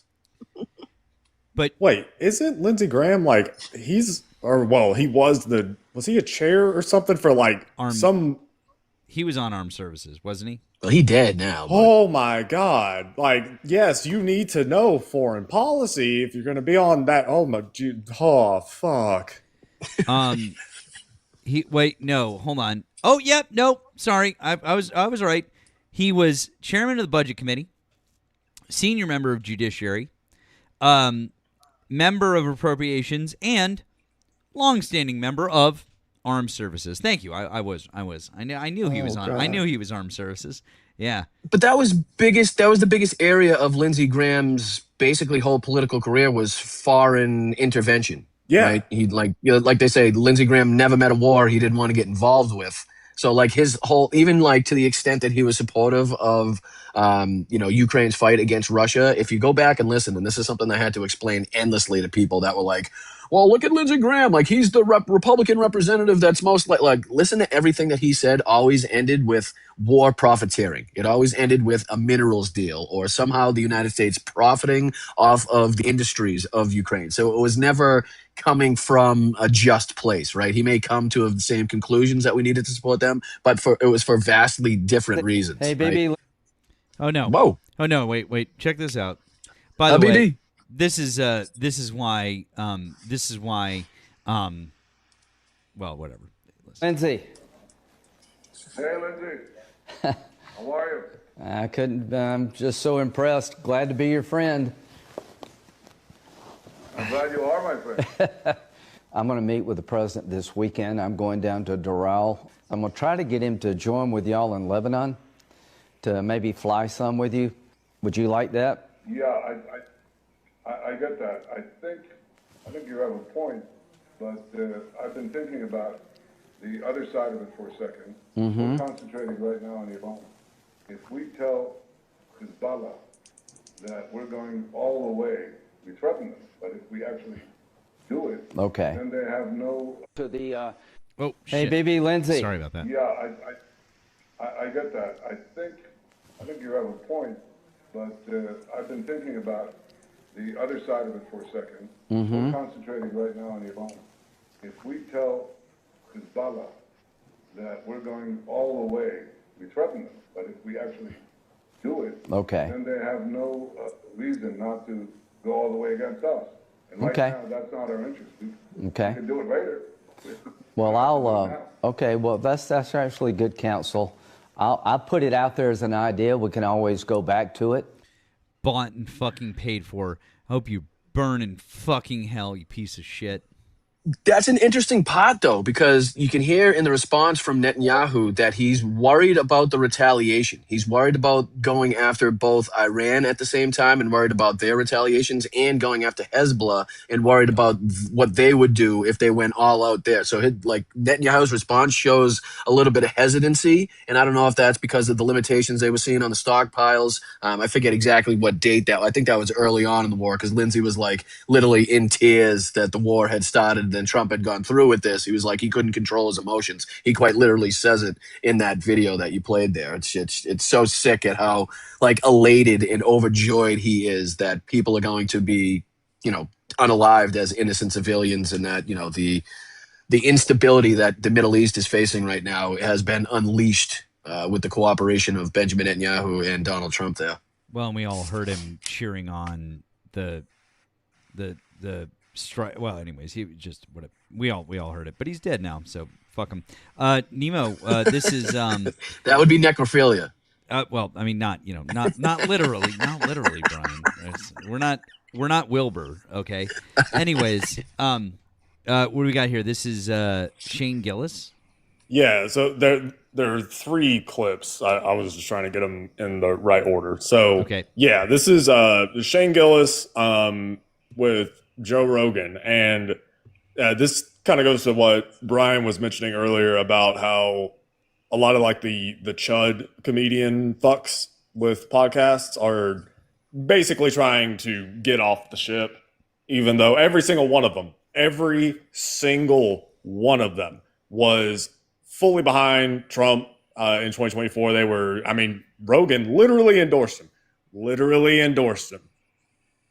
And now they're trying to be like, oh, well, who could have known? Oh, wow. No, that we don't know. Isn't he selling his Truth Social tweets to people and then they can bet on it? What? I think, yeah. You can bet on anything He's selling access. Yeah, selling access. He's selling faster access to his tweets, and then you can bet on it. Bet on what his tweets will the be? markets. Because wait a minute, it's literally insider trading. It's Kashi. You can bet on everything you can fix. Yeah. Wait a minute, fix your is own that bets. real? You get access to a tweet before he makes it, and then you could bet on that tweet? How's that legal? We'll see. Wait a minute, what is this? Trump sued over Truth Social advance access sale. And I'm online in the Oval Office. Who's telling him this is a good idea? I feel like I need to be closer to $100,000 contracts. Yeah, it's $100,000 you can get his early tweets. Hey, you know how crazy that is? $100,000 to get early tweets. Hey, bet $200 on That's literally It crazy. must piss you off so much when he tweets like Truth Social's the guy parent from Twilight's company, a bitch. Trump Media, announced in July it would offer subscribers to Truth API who paid up to $100,000 each month. Oh my God! Not even just $100,000 a year, each month. He's raking it for in. early access to market-moving posts from Trump and other people who use the platform. Market moving. You imagine you charge $1.2 million a year? He's just on a grab. Oh yeah. And to get that, it's just people who are like, But yeah, who we'll profit off that. I just want to be in the meeting where they go, "I got an idea." And everyone looks at each other and is like, Let's do should we it. tell them no? They go, look, everyone hates us anyway. $100,000. Fuck it. I bet it wasn't even Trump. It was probably some weasel who works in the administration. It's like, charge them $100,000 a month, and you post things, and they can move the market. Yikes! What do we do? I fucking hate how they're all sitting around joking about it too. Well, you see how the cult mentality is strong with him because his first thought is to try to distance Donald Trump from any culpability or accountability in this whole thing, which only leaves the other option being that if somebody else in Donald Trump's administration, some underling or some younger person decided to put this ridiculously stupid and criminal idea up to Donald Trump, that means Donald Trump was too ignorant or incompetent to recognize the criminality or to recognize the optics of this. So even in Rogan's own brain, where the first thought is to distance the great Führer, like it's the if the Tsar only knew type of aspect, like, oh, if I can only get Vladimir Putin to recognize that we have no fucking plumbing, outside of Moscow or St. Petersburg, he'll assuredly come and fix it for us. Meanwhile, Putin put that into effect. Like he knows that better than anybody. So it's not like, it's the aspect of if I could just get Trump's attention on this, if somebody could just get through to him, he even says it, I wish I could be closer to Trump. So his first instinctive reaction as a cult member is to say, oh, it couldn't be my dear leader. It couldn't be, my great Führer to do that stupid act. No. Welcome in, Mandarators, by the way. Real quick, unfortunately, we are just about wrapping up. We're just going to watch these last couple of clips here. We're just wrapping up. I apologize that we were wrapping up a little bit early, but thank you for coming in. Appreciate you guys being here. And don't worry, we're going to go somewhere fun. So just hang out for a few more minutes, and we'll figure out where we're all going to go hang out. So here's another clip. And by the way, Shane Gillis. After the whole like Kevin Hart roast thing and all that kind of stuff, like he just kind of he's kind of a piece of shit. I am not a fan personally. So anyways, he is because he clearly knows better. Like he's one of the people in there that like you can tell through some of his content that he knows history. I think he studied history in college, if I'm not mistaken. So he knows the background to a lot of this, and he knew it wasn't a good look to go to Saudi Arabia and to perform there. I think he was one of the ones that said no, if I'm not mistaken. So you can tell, and that's what makes it even more frustrating, that he knows better. And even him being the one to bring up the corruption aspect of the truth. So like he knows, you can tell he wants to get this out, but he's in the wrong group. He's in the wrong gang, and he's kind of signed on to the wrong side in order to make that happen. 100%. Teddy Roosevelt's the reason why we have national parks. Yeah. Yes. Yeah. A lot of stuff. Yep. He did Teddy a lot of Roosevelt shit. retired from president and go, I'm just going to go risk my life. But I think it was Teddy who did he called it the square deal, which is kind of what we're approaching, which he broke up all the guys that were making all the money, the 1% basically. Yeah. He called it the square deal. Was that Teddy? Wow. Yeah, focused on the 3 C's: fair consumer protection, control of giant corporations, and conservation of natural resources. So we're getting resources. close to we need another Yellowstone Teddy him. where somebody's willing to abuse their executive power to shut down whatever the fuck we're doing right now. But the thing is, like, don't you think that big business and corporations and super PACs and all these different things have gotten so deeply entwined in politics that if a guy ever tried to do anything remotely like that, they'd kill him? Yeah, we went too far. I mean, look, we thought Trump was going to do it. It's clear he's not going to do any of those things. He's not going to do any of those things be, they said. We're going to have to get, one or two guys are going to have to get shot in the head. Yeah. I'm not going to do it. Or something else is going to have to happen. Some other radical change. They're so intertwined now. It's like you can't get past it. There's so much dirty Yeah, money. but what are we gonna give up, fellas? No. We can't lose it. No, we got a can't good lose. thing going. Yeah, we But gotta get somebody in it's there. funny It ain't how killing the politicians. It's killing the people slowly who but control it. surely people try to turn everything into some sort of a totalitarian government. They slowly want more and more Do you know power, how- more and more control. They want more to siphon more and more money. It's just over time. That's always could what have you're seen it fighting coming? against. Always. But don't you feel like we're at a boiling point? It feels like something's going to happen. Yeah, it's pitchfork era. Something should It's happen coming. because if it doesn't happen, then we're all going to be fucked. No one can get a home. No one can pay Right. their bills. They got Like, flock everyone's living cameras with roommates everywhere. at 35.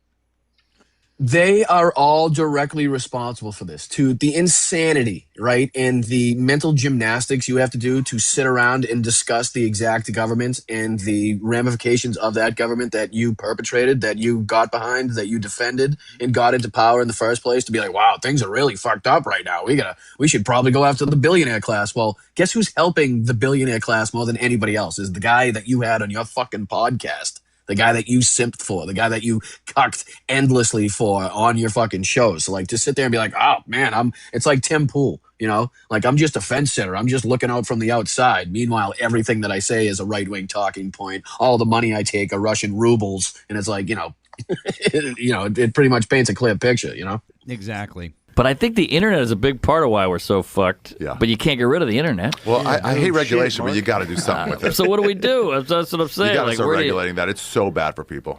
It's horrible. Yeah. It's ruined. Well, you got to teach people to stay off it. But also, you got to be like, guys, But you can't they're do not. this to society. You're Right. turning everyone against each other on a crazy But the rate. problem is they've made so much money doing it, Mm-hmm. and there's so much money now that these corporations are holding that they have so much influence over politicians. It's really an extraordinary time where these tech oligarchs are really in control of a giant chunk of the narrative that shapes society, shapes our economy, shapes our social systems, shapes everything. There's so much going on right now that it's being manipulated by just a small amount of people. The lack of self-awareness Mm-hmm. in that last clip enrages me. Yeah. I'm It's enraged. Yeah. Like they're literally shocked that they got what they voted for. You know what I mean? Like they voted for a criminal, fraudster, womanizing, woman abuser, Jeffrey Epstein's best friend. Like that's literally what they voted for, and they got the direct like ramifications from that, the direct fucking, problems that come affiliated with something like that. And now they're like, holy shit, this is crazy. It's like, well, the problems with the internet are you guys on the internet. Like that, the internet that you're talking about, the problems is people watching you assholes. You know what I mean? Like that's the issue. But I'm going to hop down, Matt. I do appreciate you for having me up, my brother. Thank you so much, Nemo. Great to hang out with you as always. Thank you to the chat. Anybody that, went over to the tubes of you and hit the old subscribe button. That's very much appreciated. So, Matt, thank you for giving me the time as always, dude. I appreciate you, man. And if you guys aren't following Brian, please make sure that you are, both here on YouTube. And we'll catch you next time, friend, okay? Thank you, brother. Take care. Later, guys. Later, man. All right, real quick, before we wrap up, I want to say thank you to DeBlues for the 5 on the Blue app. GOP rep Randy Fine, the most bigoted, bloated, Apex-slathered piece of shit in Florida, got caught on video going through a constituent's mailbox. Saw that. Randy Fine is a piece of shit, and super embarrassing for him. That was on a fucking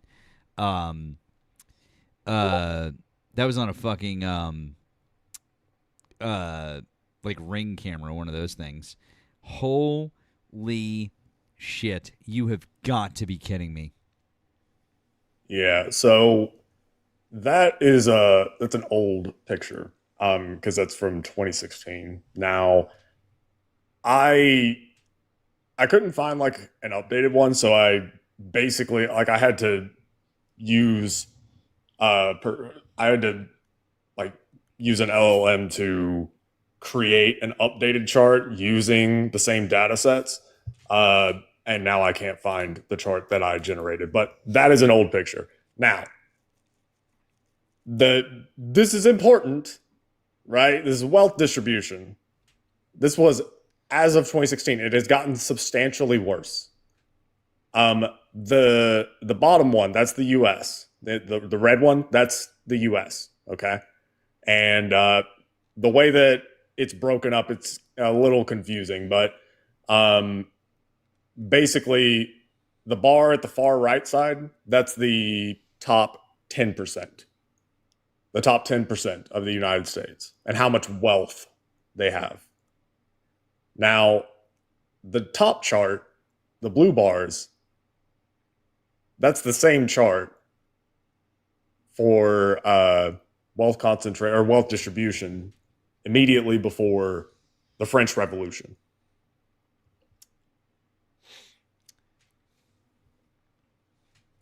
I'm kind of mad at you. I'm not gonna lie. I'm upset with you. I'm not gonna lie, my friend. Because why haven't you shown this to me before? Oh, yeah.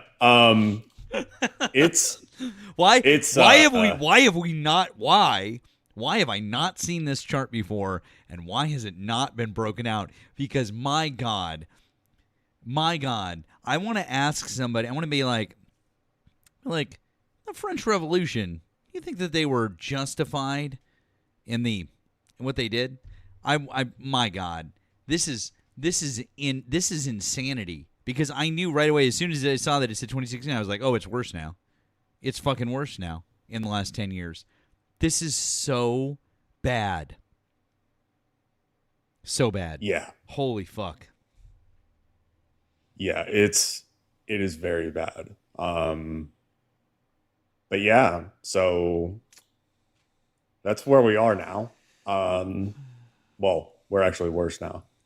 I was trying to find the distribution during the Gilded Age, because like the clip that you were playing, they mentioned Teddy Roosevelt, and they were like, "Well, yeah, it's getting close to where we need another Teddy Roosevelt." It's past that. The Gilded Age in the United States, that's a period of time where, it was essentially, oh, hey, Carnegie, Rockefeller, all the super rich dude names that you can think of from back in the day. That was their time. That was when peak industrial revolution, America, child labor is absolutely a thing. There are no regulations on anything, laissez-faire capitalism, all that bullshit, right? And there were a handful of people in this country who lived like gods, and the rest of us were, just scraping by. That's, at that time period, it was basically right at the end of the 1800s, early 1900s. And that was when Teddy Roosevelt also came in. And Teddy Roosevelt, when he tried to run for a third term, while he was campaigning, he was literally shot. He was literally shot because of what he was campaigning on. Somebody shot him right before he gave a speech. He got insanely lucky, proceeded to give the speech. He said, for anyone that doesn't know or doesn't understand what just happened, I was shot, but it takes more than that to stop the bull moves. That was him campaigning. It's like a famous thing with him. The only reason that he did not straight up die was because when the bullet went in, it hit a steel case that held his glasses that everybody knows about, like the Teddy Roosevelt glasses. And then it went through his speech that he had folded up, and it was 50 pages. He had that folded. So it went through a steel case, then a 50-page speech. It managed to it got lodged in his chest muscle. But yeah, Teddy Roosevelt campaigned on, the square deal and shit like that. Yeah, we're well past the Gilded Age at this point. Oh my God. Really. By the way, real quick, thank you, Wesley, on the tube. He said, the devil's going to have a hard time deciding which circle Lindsay goes in. He belongs in so many. Much love, as always. Thank you. Also, Wesley said, fun fact, There are no laws restricting ownership of guillotines in most states. Just saying. Just saying. Yeah. Anyways, that being said, we'll leave you on that note. Now, just throwing it out there. Yeah. Guys, please make sure that you're following us on the tube. Make sure that you're following us here. Make sure you're following on the backup accounts. Join up on Nemo's Discord. The links are in the bios for both of us in the link trees. Those links never expire. We have a lot of fun over on the tube. If you want to get things like the charts and shit like that, you can find those over there. Links, sources, all that different shit. Come over. Hang out. It's a fun place to be. It's a good place to be. We'll be back tomorrow night, 10 p.m. Eastern Time. We appreciate you guys. Nemo's getting closer to 1,000 followers, but he's not quite there yet. He needs more. We need you guys to. We need some more. So Nemo is at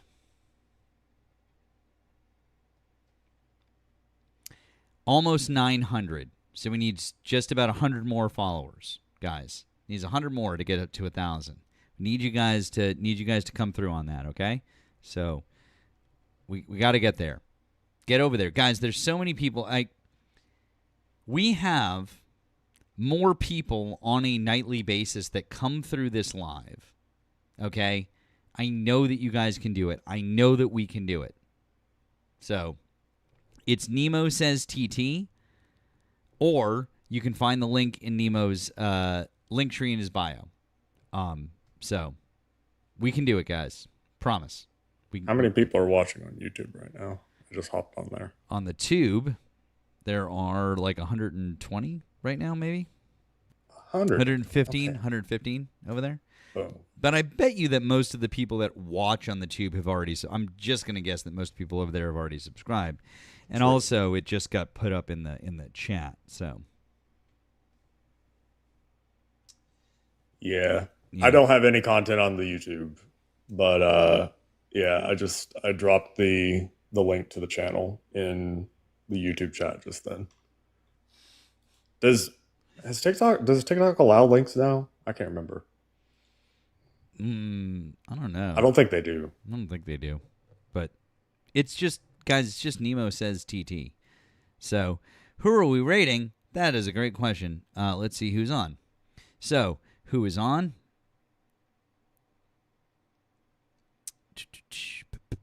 Well, Joey is on. We went to Bill last night. Bill's not on. Bill was on earlier. I popped up with Bill. Joey is on. I guess maybe we should go and say hi to Joey. So, all right.